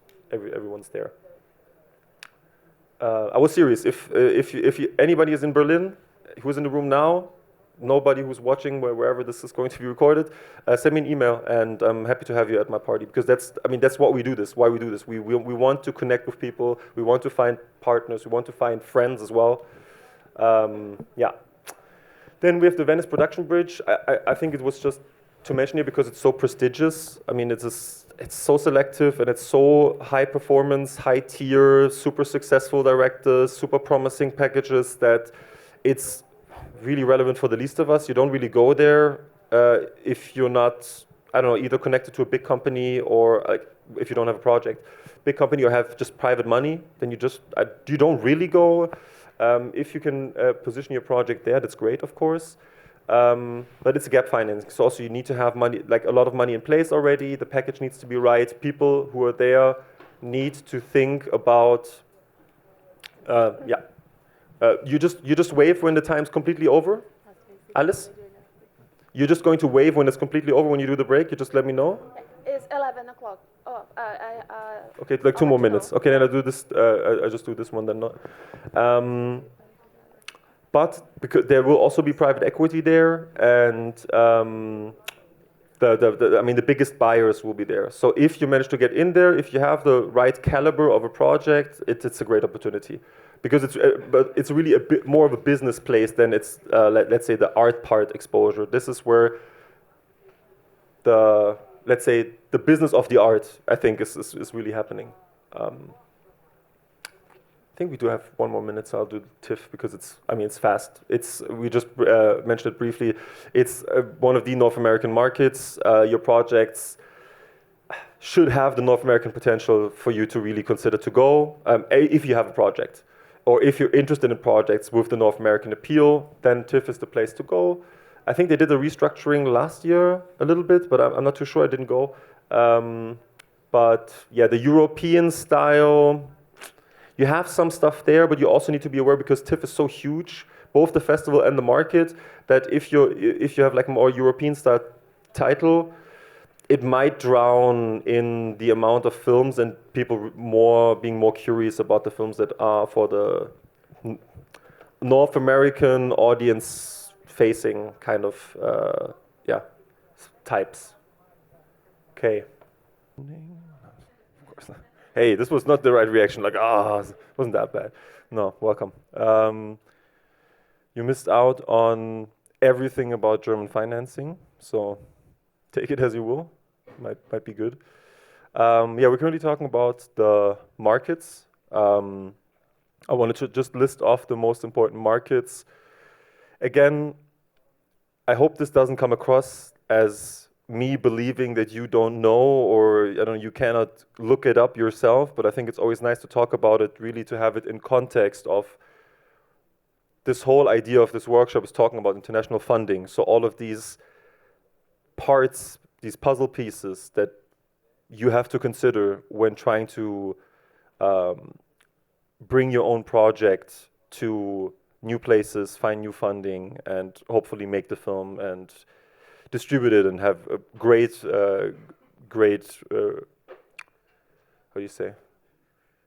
premiere and all of this stuff. So we just talked about TIFF. Again, this is, one of the big markets when it comes to the Anglo-Saxon sphere, North American potential, more audience-driven, less of the European, let's say, art house approach that will, that's where you can reap the benefits. Cinemart, which is part of the Film Festival in Rotterdam, which is a great festival and a great market because it is a bit smaller, it is very well curated, and it gives platform to also a little more bolder projects, both the market and the festival, which I think is always very important also to look at what kind of projects have been there before. If you really look at the different markets and how you want to approach bringing your film to the European consciousness of the industry, is also to kind of compare your project in terms of how you think it will feel like as a film with the films that run in the festivals that are connected to the markets, and also what kind of projects these markets tend to support. With many festivals and markets, you have the focus countries, which Brazil was last year, I think, in Cannes, if I remember correctly, 2 years ago. And like this, this is also a very nice thing to keep in mind, to keep your eyes open if you have a project you feel it's ready to hit a bigger market, not necessarily Cannes, but like in general hit a market, that most of these markets have focus countries. So, for example, I just saw today that Les Arcs, it's one of the smaller markets, more French-leaning, a good market if you're very confident in your project to be a Cannes contender. Good exposure, very small, very fun. We'll talk about it later. They have a focus country, Spain, now as the next one. Often this is connected to the funding or the financing these countries are also able to present to these different markets. This year in Cannes was Japan.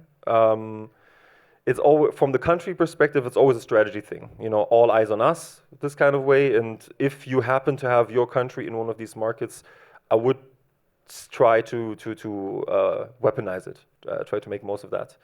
And of course, with Cinemart is something we have now already talked about. Is the Hubert Bahls Fund. So as I mentioned with my example, with my own project, if you have a support of a fund that is connected to a market, this market and festival will look at your project favorably, always.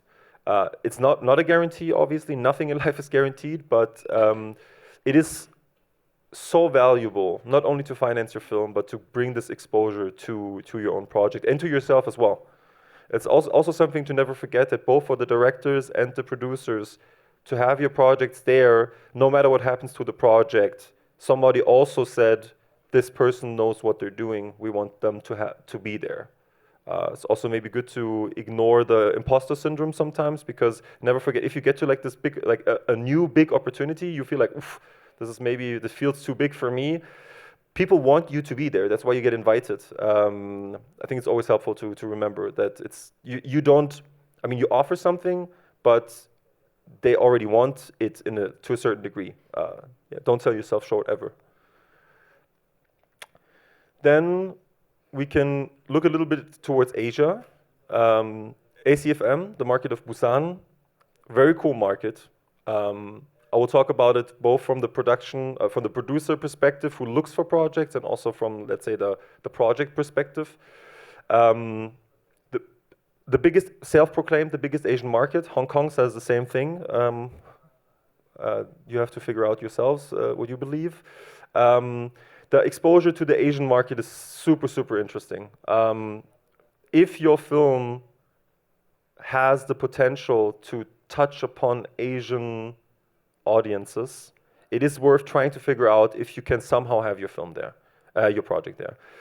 It's important to mention, as I also there put with this cute anime dinosaur, the project market itself is only for Asian directors. So it's something to consider. I think I mean, Brazil has such a huge Asian, like, what's it called, Japanese? Yeah, it's like you have so many Asian heritage Brazilians. So I think this is something worth exploring. I don't know, but I could imagine if you have, as a director, if you have Asian heritage, and, I mean, best case scenario, your film also connects somehow to somewhat Asian culture, Asian heritage, whatever it is. I think you should try to figure out if you can get into the market, because the exposure there is great, and also private equity exists there.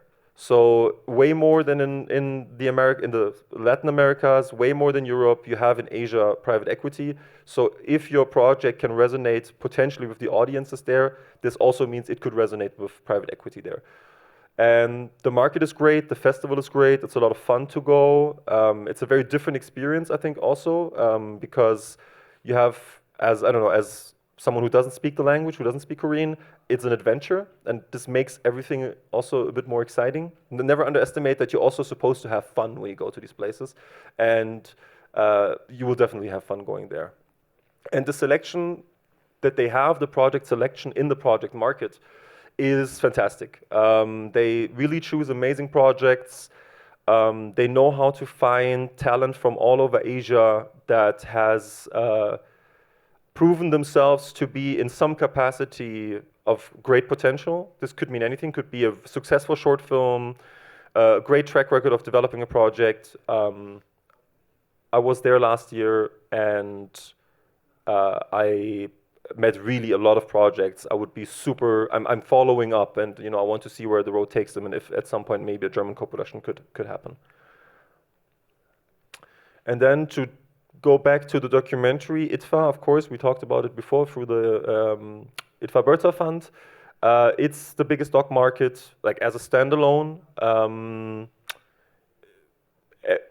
So when you go to the markets where you have both documentary and feature, everybody is there. In fiction, everybody's there. But for ITFA, for example, for documentary, really everybody is there. Just like, sometimes people don't go to the markets because they don't feel like it's worth it. Also from, let's say, the buyer side or even the broadcaster side, all of these players, ITFA is the most likely place where you also find the smaller players that could also be super relevant to your projects, depending on what kind of projects what kind of documentaries you're trying to build, trying to produce. And it's a really great time as well. It's very well organized. It's a well-oiled machine, and you get to meet great people there. And of course, the opportunities you have there. I mean, the ITFA Academy. So for the filmmakers here that also do documentary directing, great stamp of approval. You meet a lot of great people, and again, as it is with all these things, this will mean somebody thinks you have something, and that's somehow what's most important a lot of times when it comes to decision making. Yes, honorable mentions. So markets that are, I think, really great, that also have another angle and are worth exploring if you have a project that fits it, or if as a producer you want to look for projects from Asia. I really recommend going to Hong Kong to HAF, which happens at the same time as Film Mart. So Film Mart is the market, like as you have in Berlin, in Gropiusbau, as you have in Cannes, all the sales, all the distribution, everybody's trying to sell and buy. And at the same time, you have a project market, which is called HAF, and their project selection, just like Busan, is really incredible. Before I mentioned briefly that the Japanese Cannes competition title from this year was there in the project development market 3 years ago. So the journey these projects take through these markets are really, really great. Also with prizes, I'll get to that in a second. There's some awards, some prizes that also are basically an entry ticket to another market. So I think in Hong Kong is one of the markets where you can also win access to Cannes with your project. So it's also something to consider, which is fantastic. There was a Brazilian project, which by the way I really love. They're unfortunately not here. It's a project called The Veal. I don't know the Brazilian title. It's based on a short film that was apparently also. I mean, I liked the short film a lot. The script is great. They were in Hong Kong. It's a genre film, and there, if I remember correctly, they won an award for them to go to Cannes, and then they were in Cannes with their project. So it's a great market, but it's lower. I mean, financially speaking, okay, from here it's maybe insane to go to Hong Kong just in terms of flights, but the threshold is not the same as in Cannes. It's a very different exposure you have to projects, but it still gives you an opportunity. You might have you wouldn't have the same opportunities maybe going to another market in Europe, because the way the competition is structured is maybe a little different. Maybe you can stand out more because you're in a Brazilian project, for example. So there's also things to consider. And also here you have more potential exposure to private equity. So especially if you make films that are more genre, you have, in my opinion, good chances of finding interest from Asian partners who might have like interest in co-producing and also bringing in private equity for genre films. Then we have TIFCOM, which is also a gap financing market. So you already have to have 60% of your financing already in place to even go there. So this is all comparable to maybe to the Venice Production Bridge, like a place to close your projects, a place to find the right partners to close the deals, not on the spot, but really find the partners to close the financing and get this project going.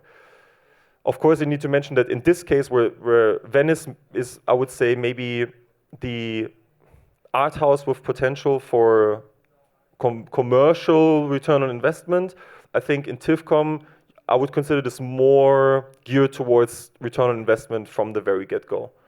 Just because the Asian markets, while of course they also make art house, or what we consider art house films, or more artistically driven films, their financing still mostly is focused on films that broader audiences will want to see. So if you have a film where you have financing in place, you think that Asian territories, and you have to be really honest with yourself as well. Of course, everybody loves their projects, and everybody will say, yes, everybody will want to watch my film. But take the step back and think about: do I really believe that this project, just on paper, will provide interest, something worthwhile for a, let's say, more audience-facing market? And then this is really an underdog. I also only got to know because I participated in an EAVE workshop called EAVE Ties That Bind, which is to facilitate European Asian co-productions. And the past editions were happening, one workshop part in Taiwan for 6 days and one workshop part in Udine, Italy for 5 days. And in Taiwan, the workshop was happening alongside TCCF, which is not only a industry event for film, but it is for, media in the sense that it's film, series, animation, so animation, both films and series, and also IP, something that is way more relevant in Asia, which is, I don't know how it is in Brazil, but I would assume it's similar to Europe, we don't do projects like, we don't think about the IP as much. Maybe if we read a good novel and we want to make it a film, yes, but in Asia you have way more often an approach to look at stories in a way of what are they beyond the story.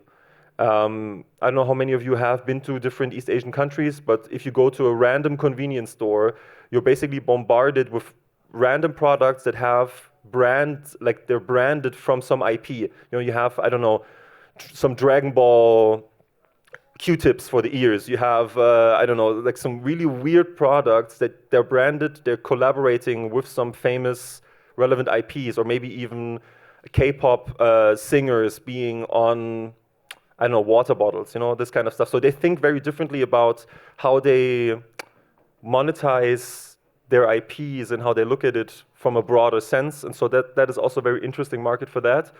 And here it's one of the extreme cases, but it happens with most East Asian markets I've been to, is that the amount of awards they give out to projects is ridiculous. So I have it here. There were 94 projects in this market from all these different things, and there were 41 awards to be given out. So almost, if you didn't get one, this was, you know, this hurts.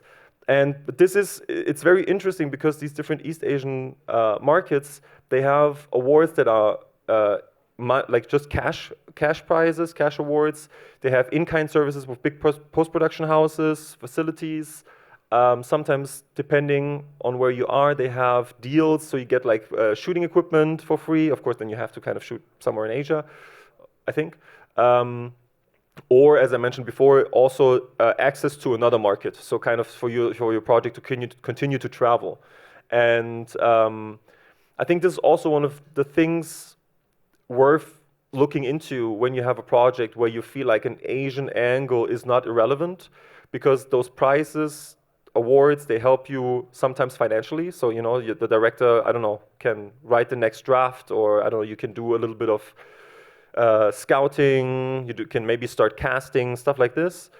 Or, because, I mean, those very, very much, this can be from, I don't know, 2,000 euros up to, I think, 20,000 euros. Like, this is, the range is also insane. Or you get access to another market. And I think that is super interesting, because this is really like kind of the way for you to utilize smaller places and make it travel, and just continuing to gather these stamps of approval.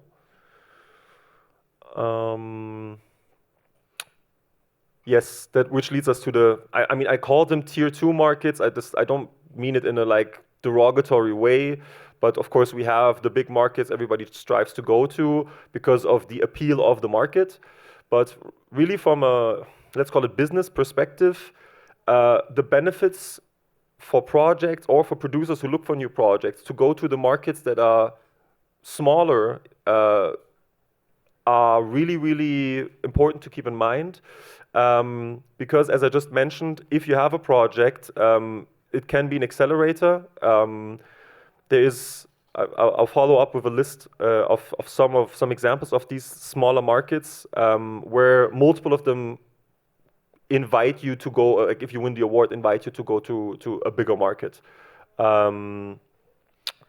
And also, as I mentioned earlier with Berlinale already, this is in other markets even more so the case, that you will find younger producers, younger filmmakers who can be just as talented, just as much potential in them, but they maybe don't have the capacity, they don't have maybe also the finances to go to like the MVP markets, and you can find them there, and you can find great collaborations there. I myself also found partners for a variety of projects, or projects to talk to and to discover if we can work together through these smaller markets.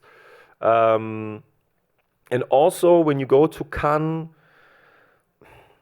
I would say the element of you as a private person, I mean, at least what I do, is really in the back burner. So I go there, meetings, work, be efficient, make the money worthwhile, maybe go to a party, but maybe one or two, but you know, you have meetings at 9 a.m. again, so I mean, how much can you really party?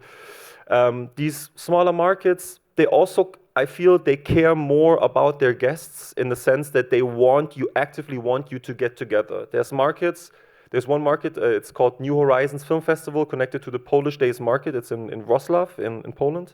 It's happening next month.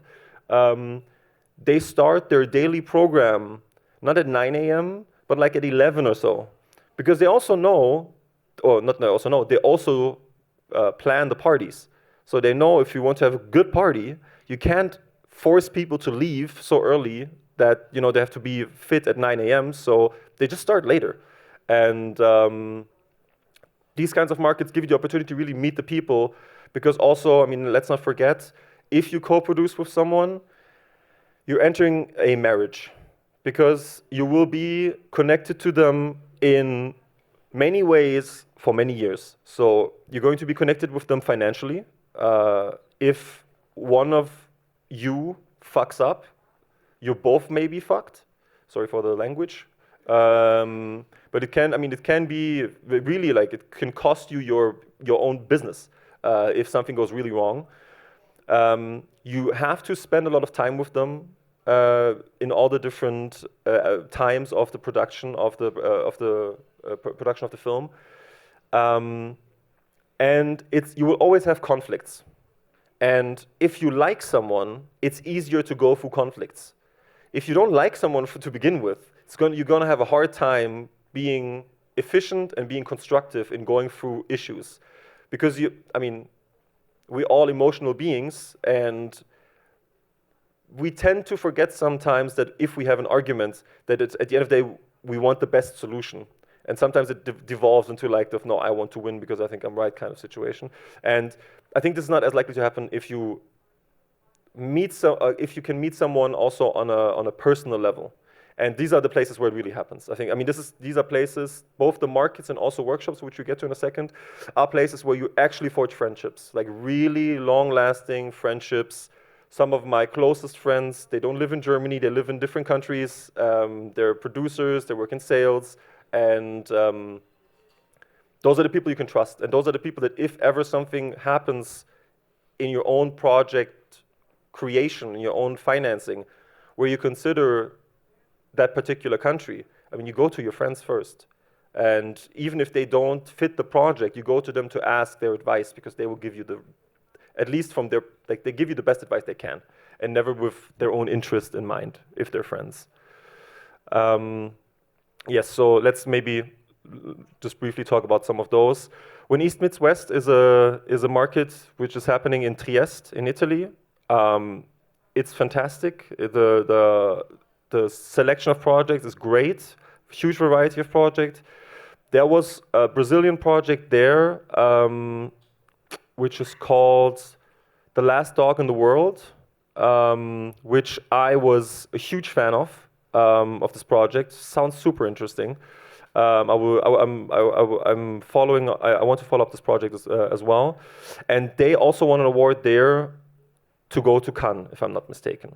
So this is the two projects from Brazil that I know, that I find great, and both went to Cannes. I have really great taste, obviously. It won an award in Cannes? Yeah, exactly, yeah. You see, I have such good taste. And this is a great festival. The organizers are amazing. The head of the regional film fund from this area is he's called Alessandro. He's a great person. He understands the industry, and so the way he designs this program and brings in those projects is both well curated, and also the events around really for you to meet people and to connect. And what he always does, it's both in Trieste as well as in Cannes, he performs with his band for an evening. So the closing party in Trieste is the head of the film fund of that region with his band performing all night. It's awesome. And they also do a performance during the co-pro party in Cannes. Great fun. You see this, and then you get to know them also as people, and I think it's super important and very helpful. And yeah, you can make it sound, let's say, pragmatic, you know, like, oh, you need to meet people so you have better outcome in life. But I think this is more the result of you meeting people you really like, and we all grow in the industry, and we all get to places, and wherever the people you connected with and became friends with go, you have friends there. And I think that's the way I like to look at it. But of course, you can also be super pragmatic and say, the more people I know, the better. But I mean, that's not really the way I would suggest to do it. Connecting Focus Asia first, it's in Udine. This is a market I went to twice. The first time also part of the IAVE program I was participating in. It's also a market that focuses on collaboration between Asia and Europe. Also, very good selection of projects, great exposure. If you have a project that really resonates with the two territories, like Europe and Asia as territories, you have all the relevant players who really focus on these particular things. So you have the sales agents there and the distributors there who look for these titles, that fit the Asian market from Europe and vice versa. So this is also something always to consider. Again, you have to look at your project always and kind of dissect it, and what are all these like little elements, and who would care for it, what is part of it, and then you find these like smaller markets where maybe you have a huge opportunity to shine and meet really the right people for your projects. Connecting Cottbus is a small market. It's in Germany that connects Eastern Europe, like the east of Europe and the west of Europe, mostly Germany with Eastern Europe. So for you guys, not so relevant, but also one of these instances where it's so small and so condensed that you really meet everyone, and it's like there's no anonymity. And it's also something to really consider because it gives you the opportunity to really meet people and really, really meet people. It's not to be underestimated. Vision du Réel, if you do documentaries, of course, great place to go, great exposure. Everyone who's, like a lot of people who are really, really relevant in the documentary world are there. Same for CPH Docs. Doc Leipzig as well. So these are the markets where really, if you work in documentary and also sunny side of the doc, you can't really get around without considering at least putting your projects in one of these few markets. Then I briefly mentioned New Horizons Film Festival, which is a really good festival in Wrocław, connected to the Polish Days, which is a market to showcase new Polish films, projects in development. They choose really well. They have they really have the focus on bringing the best of their talent to the European audiences. And again, this is maybe more for the Brazilian producers who look for projects for international co-production, is something worth checking out if you have the means and the time to go, but I highly recommend it. And Mia Market in Rome, a little bit more on the high-end side of things. Good for series, very good for series as well. If you have series that have potential for international co-production and also European relevance, let's call it. I mean, it's always a very vague thing, but if you feel like your project could resonate there, it's good. Especially also because it's a big market in Italy, but also you have a lot of Spanish players attending, which they, of course, then in turn are often interested in Latin American projects, so something to consider. Okay. Something I've touched on like throughout the whole thing a little bit, I think it's now like the condensation of it. We all want to make great films, and the very basis, I think, for a film is a good script. It's very obvious. But a good script can reliably only take you so far because there is so many. There is so much competition for so few slots, and there's so many slots still, but there's even so much more, so many more projects that are being, flooded into the market every year, that you need to build your project and yourself up at the same time, and it's kind of like a ladder. You climb two ladders at the same time, and you start to you start to have for example, a project in the market, and it's great, and you meet people, and then you have another project the next year, and because you met them, you have now access maybe to something else, and this is kind of the way it works. And for me personally, I believe that your network is the most important thing, because a good script is the bare minimum to have. So then all the other factors come in, and excuse me. And from my relatively young career, let's say, I can say with 100% guarantee that all of the things I worked on and I am working on were a direct result of connecting with people. I can make a small example, which actually I have to be thankful for Sao Paulo. Last year I was here. Give me 1 second, I have a sip. Any questions in the meantime? No, everybody's happy? Good. So I was last year at this event, and you know, we were like a delegation of people from like all over the place to come to Brazil to meet Brazilian producers, filmmakers, to be exposed to the projects you're developing. And there were also some, you know, like some lunches and some dinners we had like within our own group. And there was a German producer, it was a veteran producer from Germany I met there, and we had a really, really great time. We just connected really well on a personal level and had a lot of fun and stayed in touch. And a few months after this event last year, he reached out to me with a project if I want to become a co-producer on his project as a German, French, Israeli co-production. An anti-war film of a huge director. Like a director I would never be able to co-produce just because how would I meet a director who was nominated for an Oscar, who won a Golden Globe, whose film was in Cannes competition? It's impossible. But it's not impossible if you know someone and this person sees the potential in you and also sees the potential in, you as a person and you as where you are. For me, in my case, it's also being a producer in a region that is relatively small, where the fund cares a lot about its own producers, so really being supportive, and with a strong post-production environment infrastructure in our region. So all of these puzzle pieces came together really well and gave me the opportunity after, very few years of being an independent producer, now to be part of this co-production, which, is, this is where these moments where you sometimes have a little bit of an imposter syndrome, because like, who the fuck am I? You know what I mean? Like, to be in this kind of project. But then you also realize we all, in German there's a saying, we all boil with water. So the most important thing is that you're capable of the thing you're supposed to be doing, and that you're able to bring your project forward.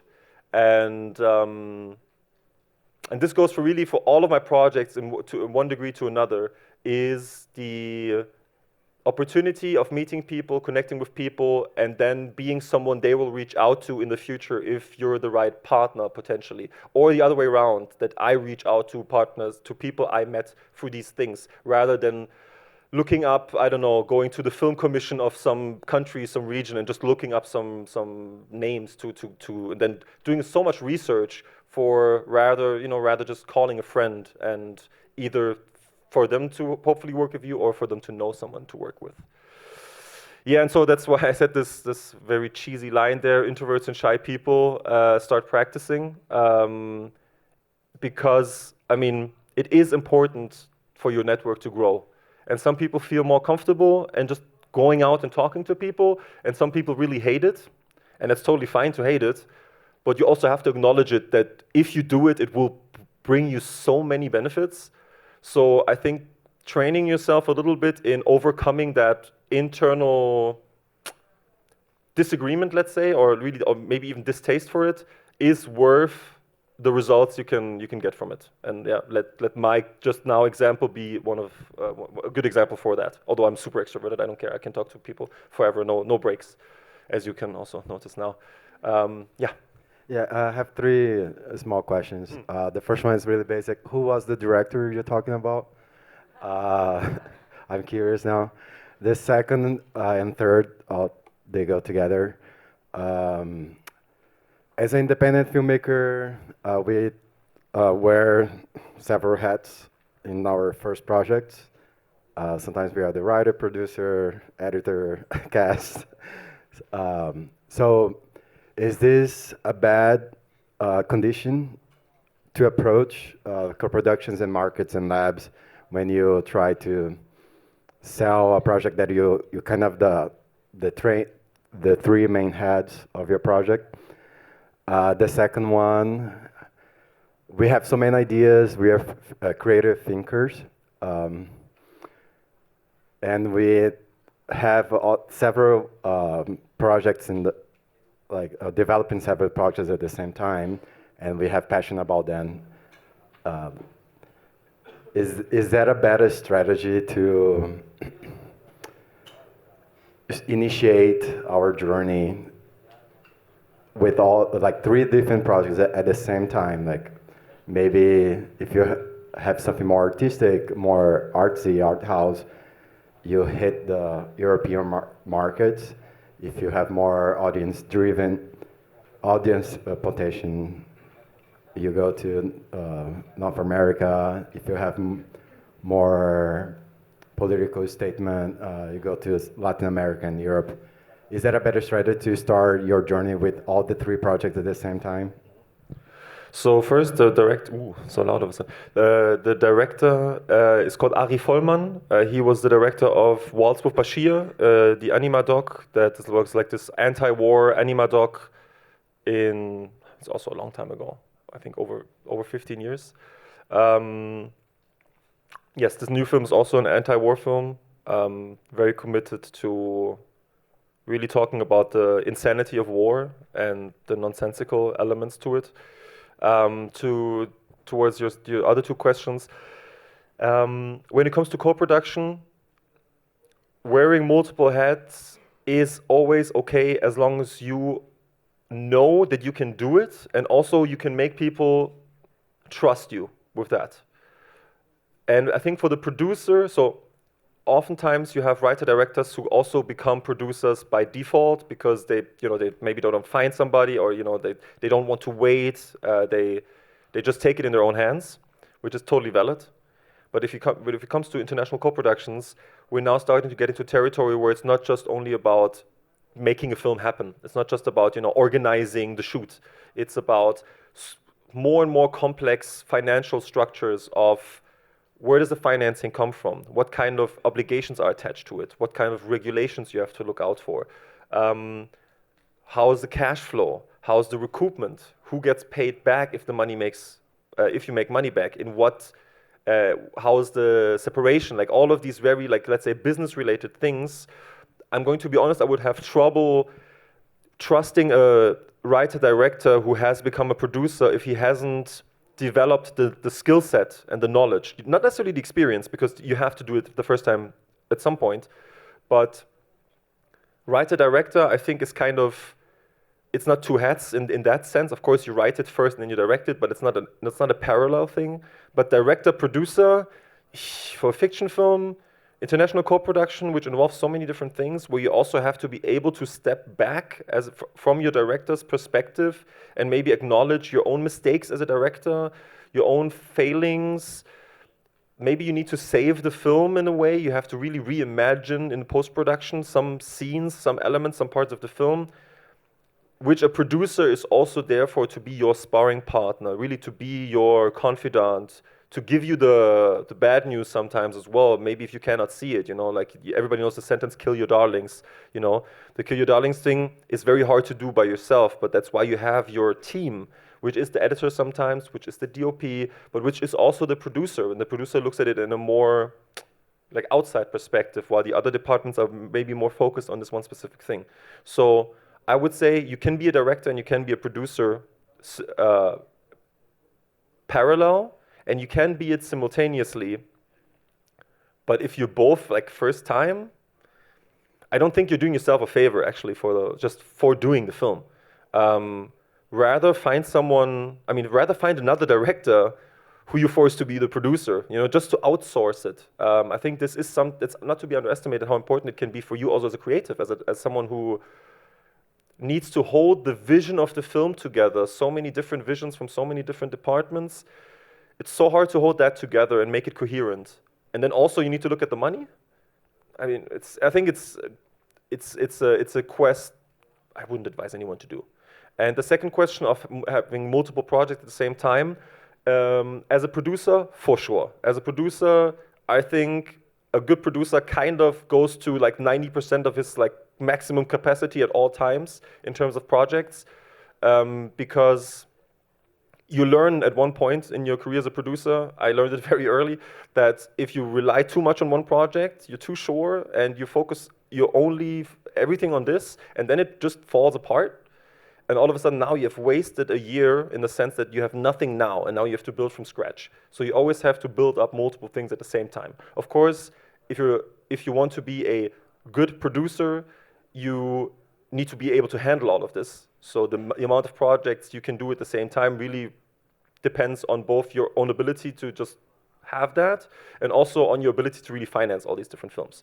So for example, my regional fund has 4 calls per year, which means I can, at the very maximum, at least with my regional fund, try to do 4 projects per year. But of course, I can also go to I'm not doing 20 projects at the same time, but there are natural limitations as well to what you can do in terms of just how many financing opportunities there are for you specifically. So as a producer, I would say definitely. Everybody has to find their own direction and their own like way of what kind of films you want to do. As a producer, as I said in the very beginning, I don't have a specific kind of film I want to do. I mean, I love genre films. I grew up as a huge nerd when it comes to sci-fi. I would love to do a sci-fi sometime in the future, but I'm also realistic about it. I mean, sci-fi is fucking expensive, so I'm not going to do a sci-fi in the foreseeable future, which is fine.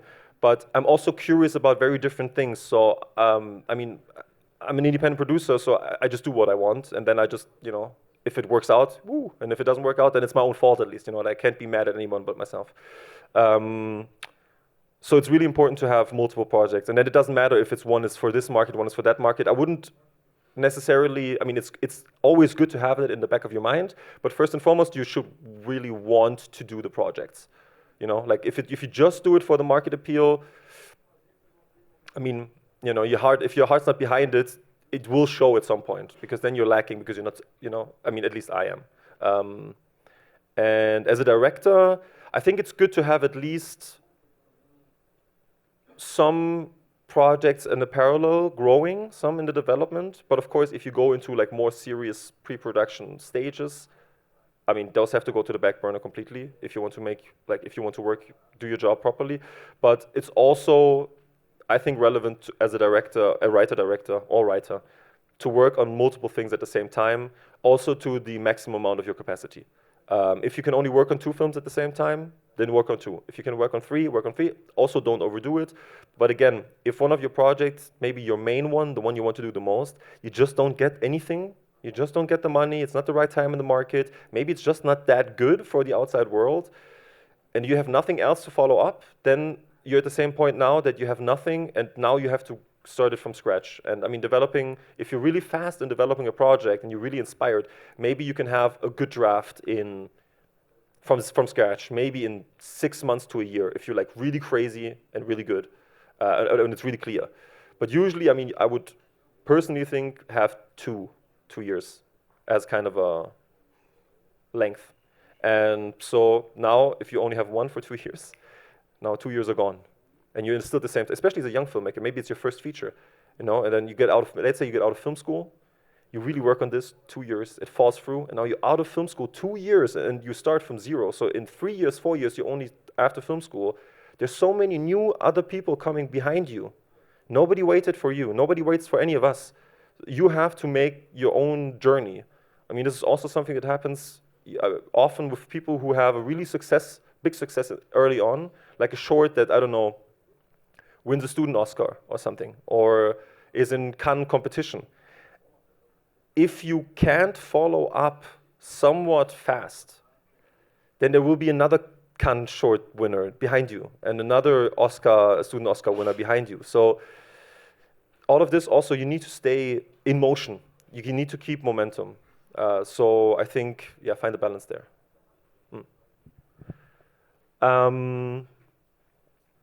Yes, networks. Yes, please. I don't want to break your timeline, but the question I want No to, problem. to do is from one of the first slides you show us, when you talking about how to sell your idea, your project for someone, and you say like you have to show for them your project can be successful. And I want to ask for you like what most things you saw in the market like have your attention for how you can package a project like visual to someone see even the project already not in production like you just have the pre-project and the idea and also for a project is already in production like you can have a trailer, you can have a lot of shooting, but what kind of different ideas you already saw and like can you share to us to do it to do this when you try to sell something? So maybe I can take this from the perspective when I go to look for projects, because I think that is kind of the lens that is smarter to look through. When I look at the projects in markets for potential meetings in these like kind of project markets, of course the only thing in the beginning is, does this interest me? The rest comes after, but does this interest me? If it doesn't interest me, I already know I'm like, I can't do it, because again, it's a marriage, and working on for 5 years on a film you don't like just from what it is. So this is how I filter first, and then I look, of course, let's say the track record of the project and the people involved. So had the director some previous successes, let's call them? Was a short film in a festival that's relevant beyond its own country? That's relevant for my financing. So if my funding body hears the festival name, they know it. You know what I mean? It doesn't have to be Cannes, but you know, it's still like, for example, there's many great Latin American film festivals that are really big and really relevant in Latin America. It doesn't translate the same way then to Europe. I mean, some of course, but not as much. So this is something I would look for, just the previous track record of the director. I would also look at the production company. Are they young? Are they experienced? What kind of films have they done before? What kind of partners have they worked with? So how did they build previous projects? So this is more like on that side. When it comes to visual stuff, I think it's kind of secondary, to be honest. I mean, if the project hasn't been shot yet, if it's in development, so you only use like mood anyways, like some proof of concept shoot you did, like some photography, or it's just some stock footage maybe even, it doesn't really matter. I mean, don't make it look like trash, but try to have someone with a good eye for design, of course, but it doesn't really matter. I mean, no.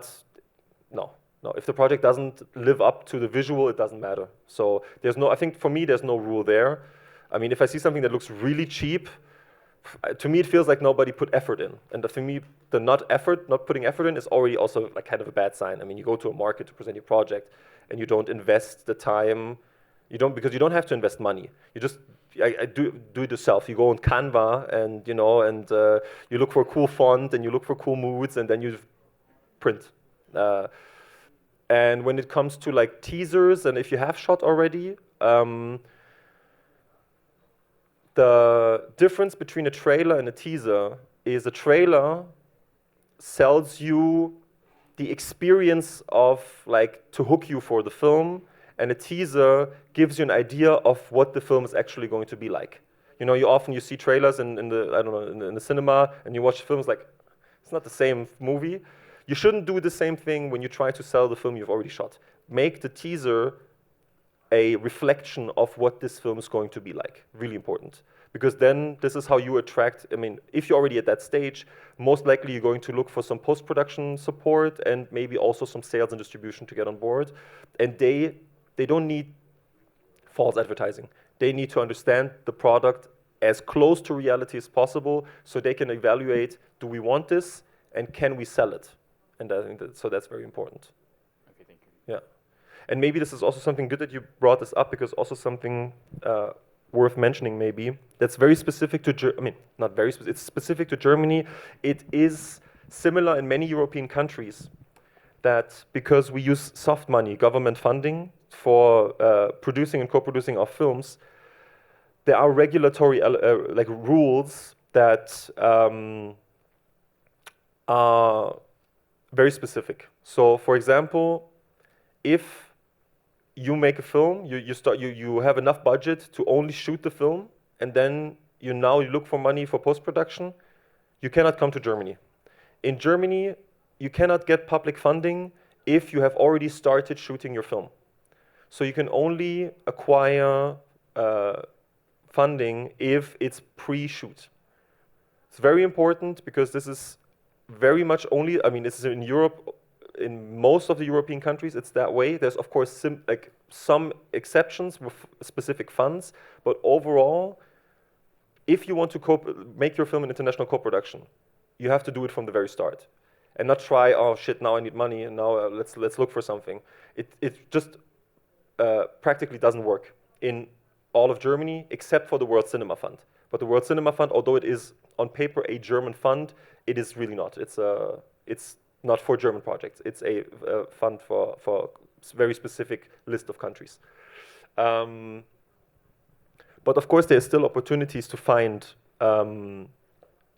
public money that is for post-production only, but you have way less opportunities and way more competition, because most of these funds you compete with all over the world, and especially all of the lower capacity countries, so-called lower capacity countries. So you compete with basically the whole of Asia, the whole of the Middle East, and the whole of Latin America on a very, very limited amount of funding opportunities with very limited amount of money.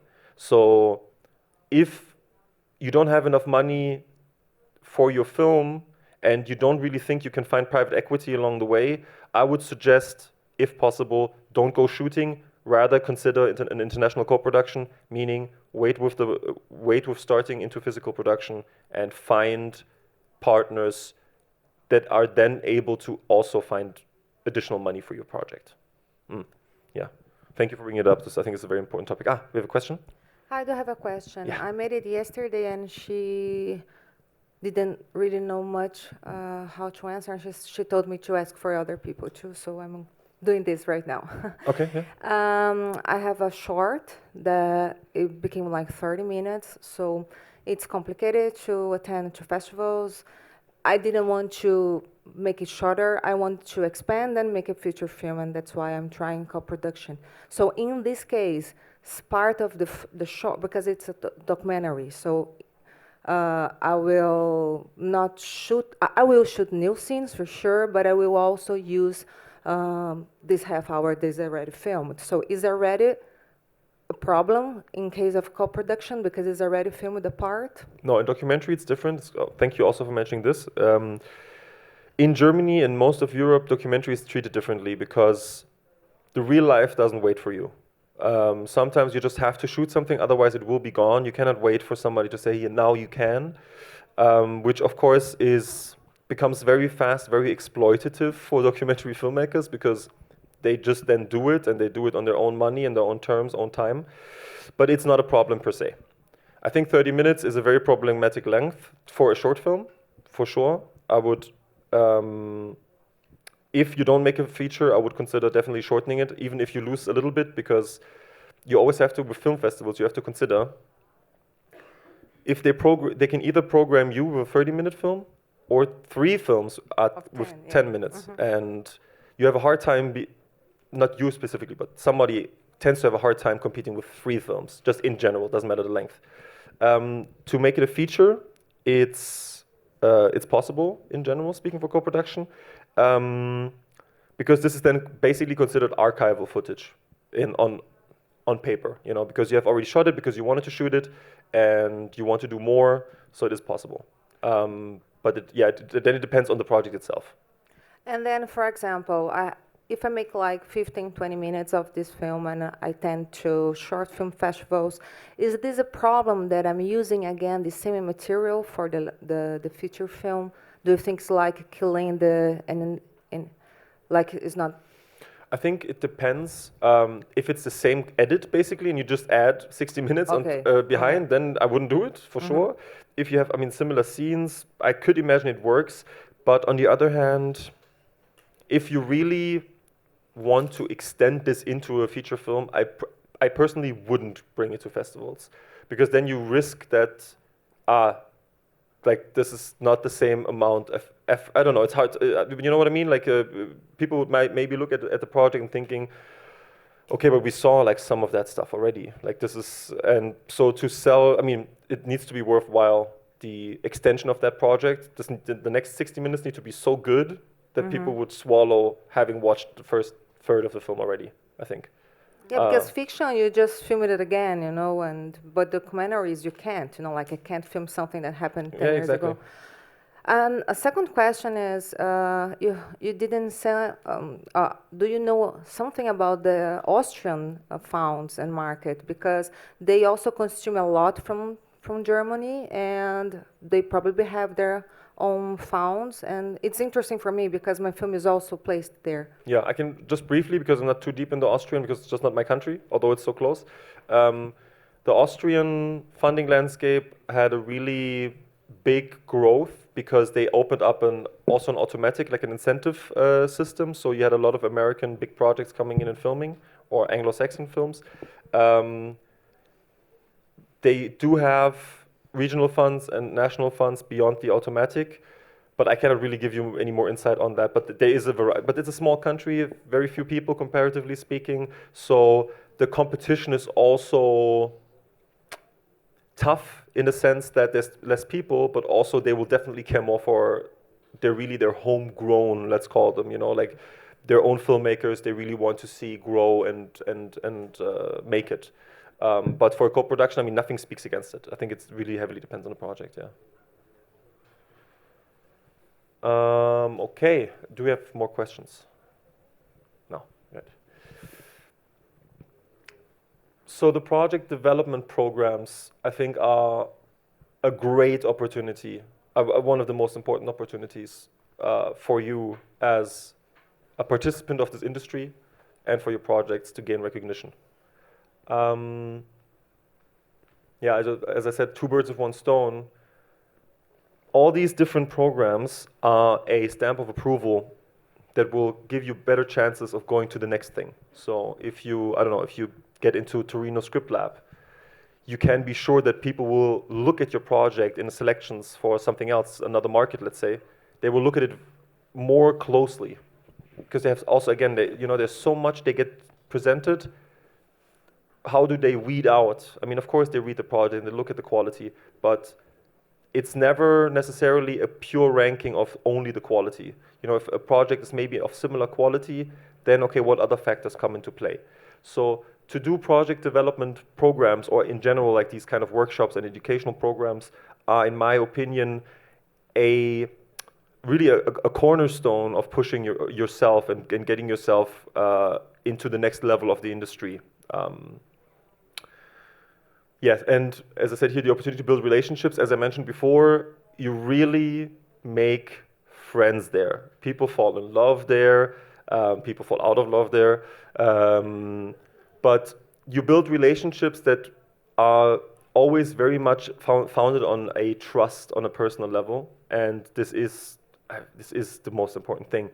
And then you start to grow, and they start to grow, and they continue their career, and you continue your career, and sometimes, you know, they end up in places that are just really cool. They have nothing for you personally, like no benefit to you, but it's just awesome to see how your friends, I don't know, a friend of mine is now the head of a film fund of a country, who I met 4 years ago in a program. You know what I mean? This is no benefit to me, but I'm just so happy to see that friends of mine, you know, get into this journey, and these are the people that you meet. And then, you know, maybe in 5 years, then this person will go back to production, and then we will co-produce again. But then this person brought in so much knowledge that she gathered during her position as a head of a film fund, and the connections that you make, and all of these things.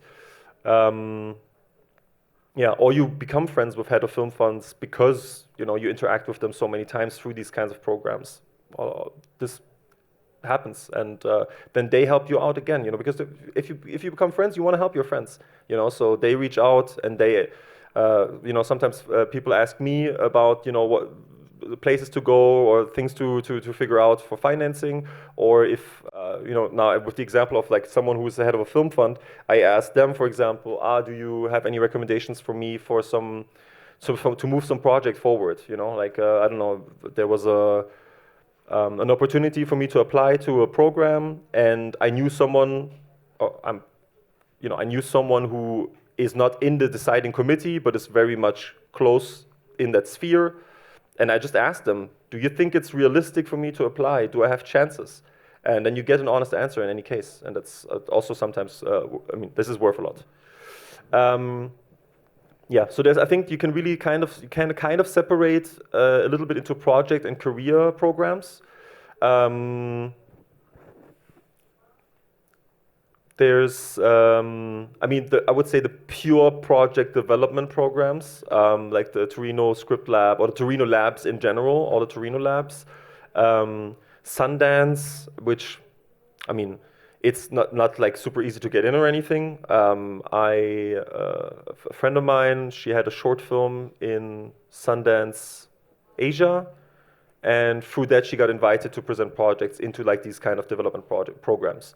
So sometimes it's also the entry level is also kind of like high and hard to do, but there are these programs that are really specifically for pushing a singular project, and you of course it pushes you as well, but it is more focused on really the project development, on the dramaturgy, on also the packaging at some point.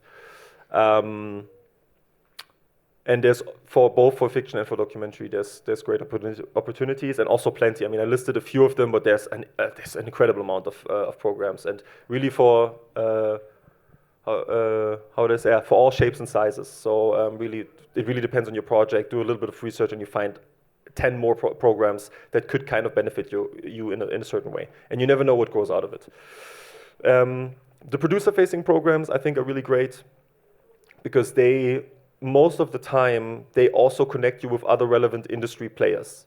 So EAVE, for example, is a program where you can, like most of the time, they have different programs. They have Prentice, which I think is the one that some of you might know. It's the Latin American one. You have Ties That Bind, that's the one I did. That's like the Euro-Asian bridge. And then you have the main EAVE Producers program.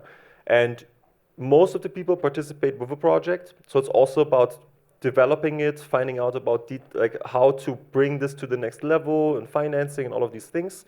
But it also is for you to meet a lot of relevant people from the industry. And they really bring great people there. So you meet head of industries from markets, you meet people who are in deciding positions of labs, and again, you can look at it from a very pragmatic, egotistical way and say, I need to go there so I can meet all the people, so I can make a better career. But you meet them as people, and they will remember you as people, and they will always be open for conversations. I personally did the AVE program. I did a emerging program from ACE, and ACE is is kind of one of the elites, like the end level of programs you can do, but they also have some emerging programs which are really nice, and you meet great people, but it's without a project. And yes, for example, there's the International Screen Institute. It's one of the smaller ones, but there's where I made the best friends. A Lithuanian producer who's a close friend of mine, a sales coordinator from a really big company in sales who's a great friend of mine, and the person that I mentioned that is now the head of a film fund of a country. We all just met there, and we were in different, sometimes some of us were in different positions, some were already in that position, but you meet them all over the place.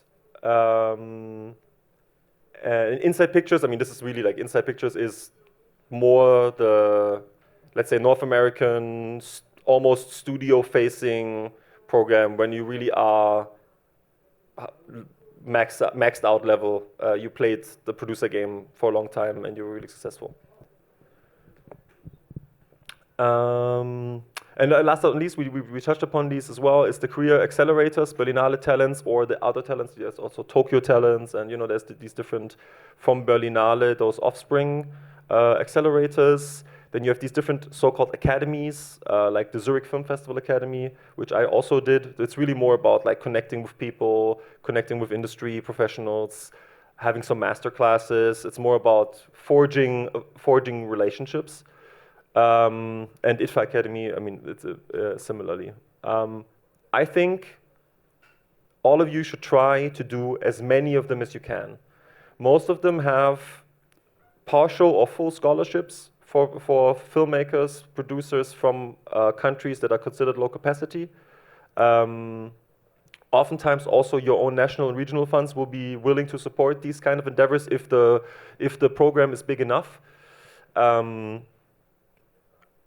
By far, for me, the most accelerating when it comes to my career and my projects, by far. Yes, so all of this, we talked about so many things now. I talked about so many things now. I talked way too much. And we're heading towards the end of this session.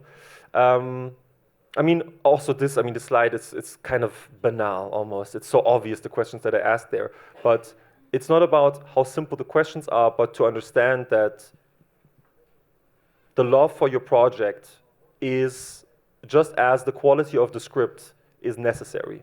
This is not something we have to talk about. We never have to talk about how much you love your project. I'm expecting you to love your project. What's important is, on a pragmatic level, how can we work together as co-producers? Which means, does your project fit any opportunities that I can bring to the table?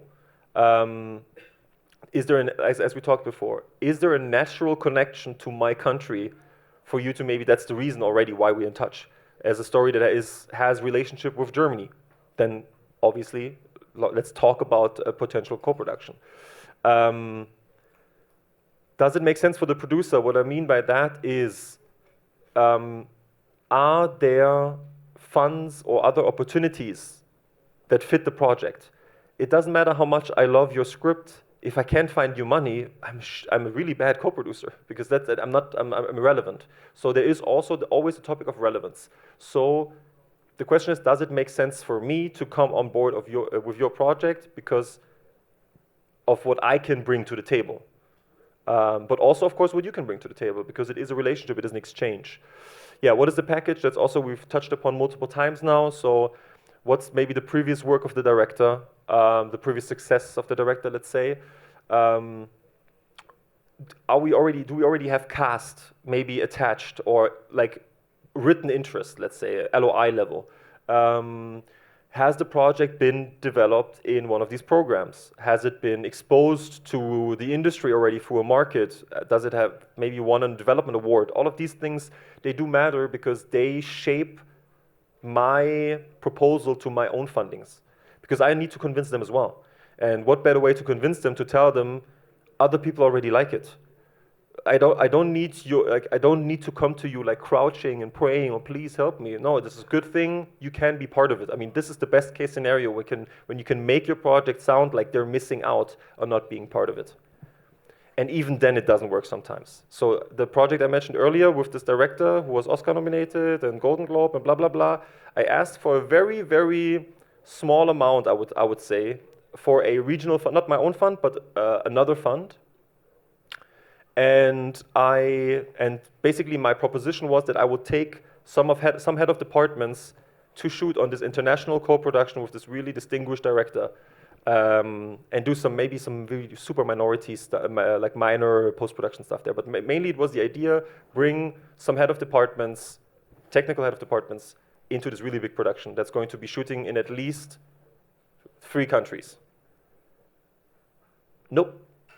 Just nope. Didn't get it. And I mean, what kind of case can I make rather than a distinguished director, a very far financed film, I think already 70% at the time financed, and the opportunity for their own talent of a small region to be exposed to really like this great opportunity with someone who was already in Cannes. So also, you know, like if you have been in Cannes, your chances to go back to Cannes are higher. All of these factors, you can never have a guarantee on anything. And I'm of course I'm a little bit angry about it, but you know, that's just how it works. You can never be super sure, and it never is the final thing if the package is good or not. But if it's good, it gives you more opportunities for sure. And that goes together with what is the sell. Not only what is the package, but what I just described with my example. what kind of benefits will my fund get out of this? Beyond being able to say, I'm part of this cool project. So is the region going to be showcased?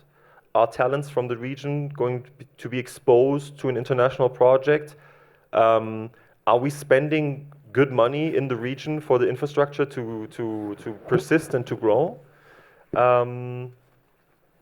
Yeah, very important.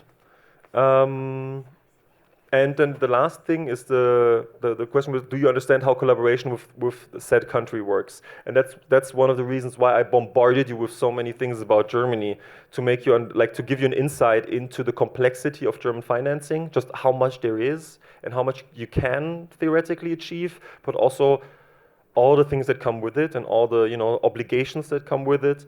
And you don't have to memorize this at all.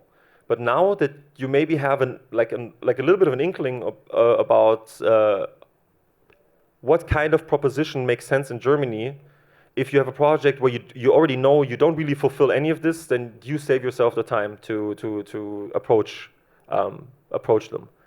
And that's why I said also earlier that I think it's super important for producers especially, but I think for everyone, also for directors and screenwriters, always have a base understanding of what's happening in the financing world of film in Europe or in the European style financing. Internationally, of course, as well, but I mean, the US, it's just private equity. Asia, for the mainstream stuff, it's also only private equity. But the moment you have soft money involved, try to see what's happening and be a little bit informed, because it will make your life also way more easier. And this, I mean, I think we have like 5 minutes left. Yeah. So this is like the space now where I would say just let's talk a little bit more. If you have questions, ask questions, and if not, it's also totally fine. Don't feel obligated to force out a question. I know I sit on the other side often enough. It's also very cringe when you try to extend it for no reason. So, but also feel I mean, again, we're recording, so I will not spill all the beans and not talk all the gossip. But you can ask me anything always. I tend to be someone I don't really care about, being secretive about anything. Yeah. Tá me ouvindo? Real quick, I came in the end of the presentation about the German funds, so.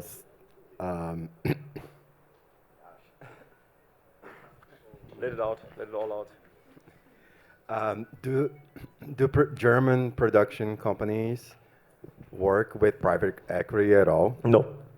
Second one, is it important to speak German to have a better relationship with y'all?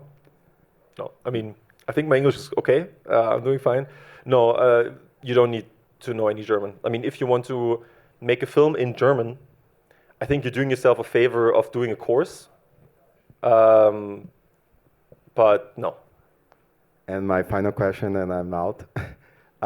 We were talking about the short film case here, the 30 minutes short film, but also there is a tendency sometimes of us creating short films and we want to adapt into a feature film. What do you see of this process? Because people already know what is the end of the story, what is the appeal of the story. So is it something, does it make the project weak? No, not at all. I think it's very important to add that for this to work, your short film needs to be good. And it also needs to have the proposition of being a feature. There needs to be something inside where if you later say, this is the short, it's a short, but it now works a little bit as a proof of concept, and I want to develop this into the feature, and it is good, and it also has maybe garnered an award or two, then it's a good thing. It doesn't matter that people know because it's only a short. There is not the whole story that you have in the feature is there. If your short is the end of the feature, it doesn't matter. Your short film will be seen by 500 people on average, let's say. If it's really successful, 5,000 people. I would hope that your feature film will be seen by way more people than 5,000. And it's also not necessarily the same audience, because your short film is 80% of filmmakers going to watch it, and 20% of people who just love to go to festivals. So no, no problem at all. But again, your short needs to be good. I have had the case where projects were presented to me, hey, I have this short and now I want to make it a feature, and I watched the short and I didn't like the short, then you didn't do yourself a favor at all. Like, you shot yourself in the foot, because then I won't even read the script. But because for you, it seems like you feel like this is a good representation of what you're trying to do, and then it's not, at least not for me. So that's also something to be aware. It can be very positive, but it is automatically your calling card. And if you feel like your short film is a very, let's say, base inspiration, and your feature should feel very different, then you have to really say this as well. Then you have to present if you talk to people about it and you send the short, then you also have to say that this part of the short is what I want to explore in my feature. Not this is the way my feature is going to be. It's a very, very big distinction as well. Yeah.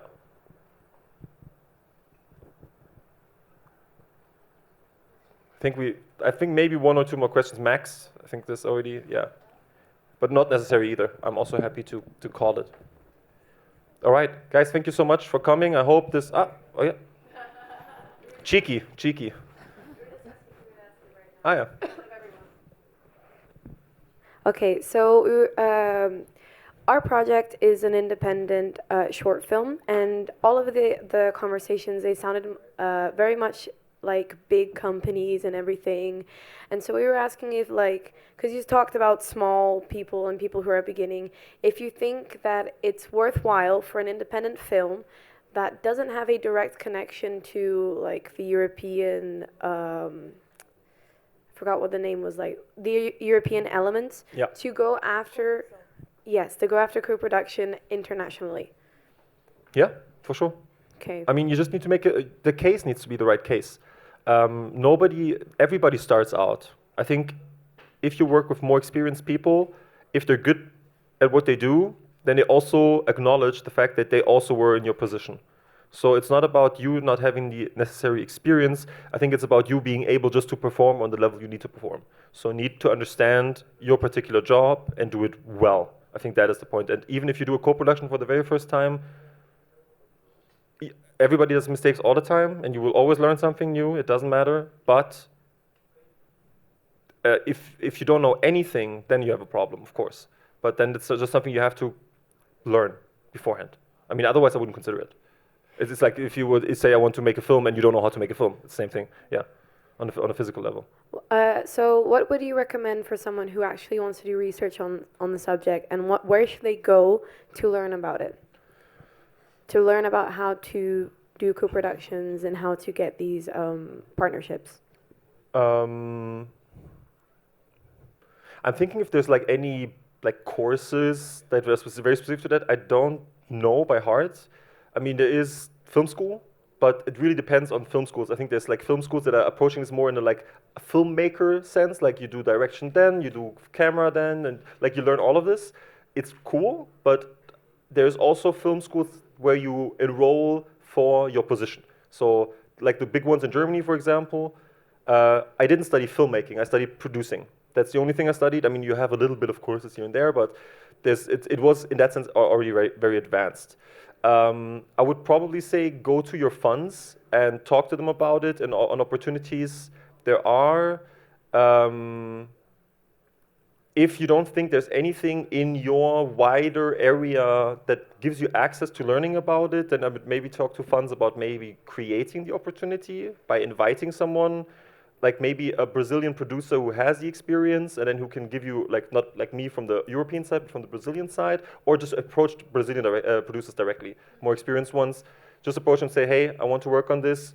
Can I buy you lunch? And just drill you for 1 hour. Or if you're, or can I pay you?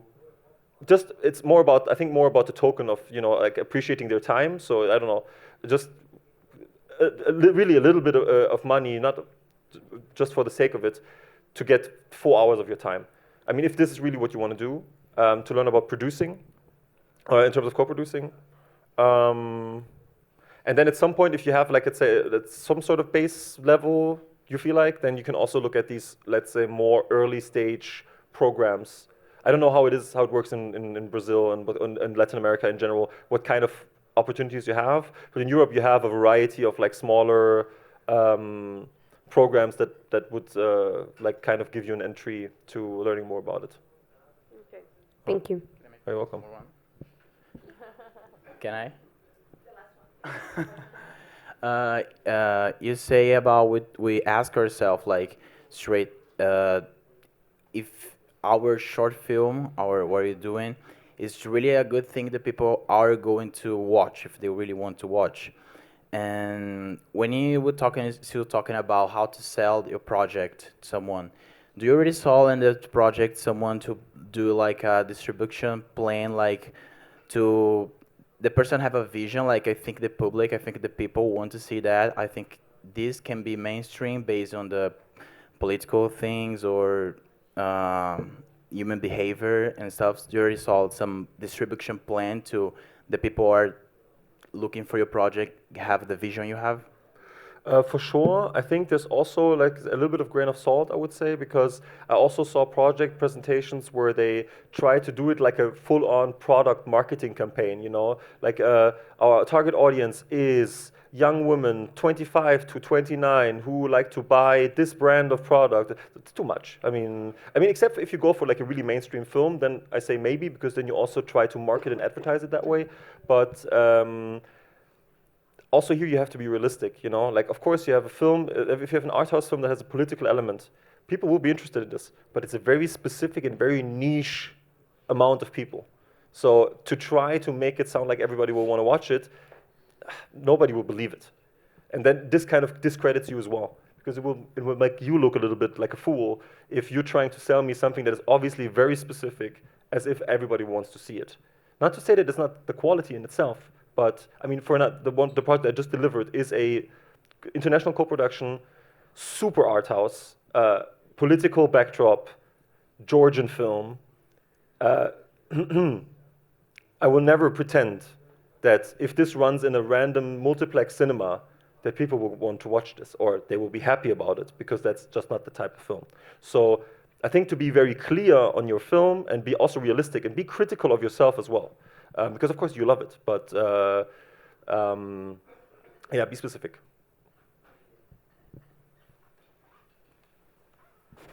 Cool. Again, thank you so much for coming. I hope this was somewhat informative for you guys. If you have questions, is there not like a goodbye? Yes. Thank you. If you ever have questions, feel free to reach out. You can reach me by email, you can reach me by WhatsApp, you can add me on Instagram, you can add me on LinkedIn, whatever you prefer. I will always get back to you guys, for sure. In general, also, I always like to read projects and read scripts, but I would advise you to please pre-filter, does it make sense for me to read? Be respectful of both our times. But I'm very open to reading first features, second features, very interested. Not shorts. You cannot finance shorts in Germany. It's not a thing. In France it is, but not in Germany. Documentaries as well, but also documentaries only if it's beyond Brazil and beyond Latin America in terms of universal, really universal topic. And yeah, I hope we see each other more during this event, during the cocktails and whatever. I'm really happy to use the restroom now and talk very soon. Thank you so much for coming.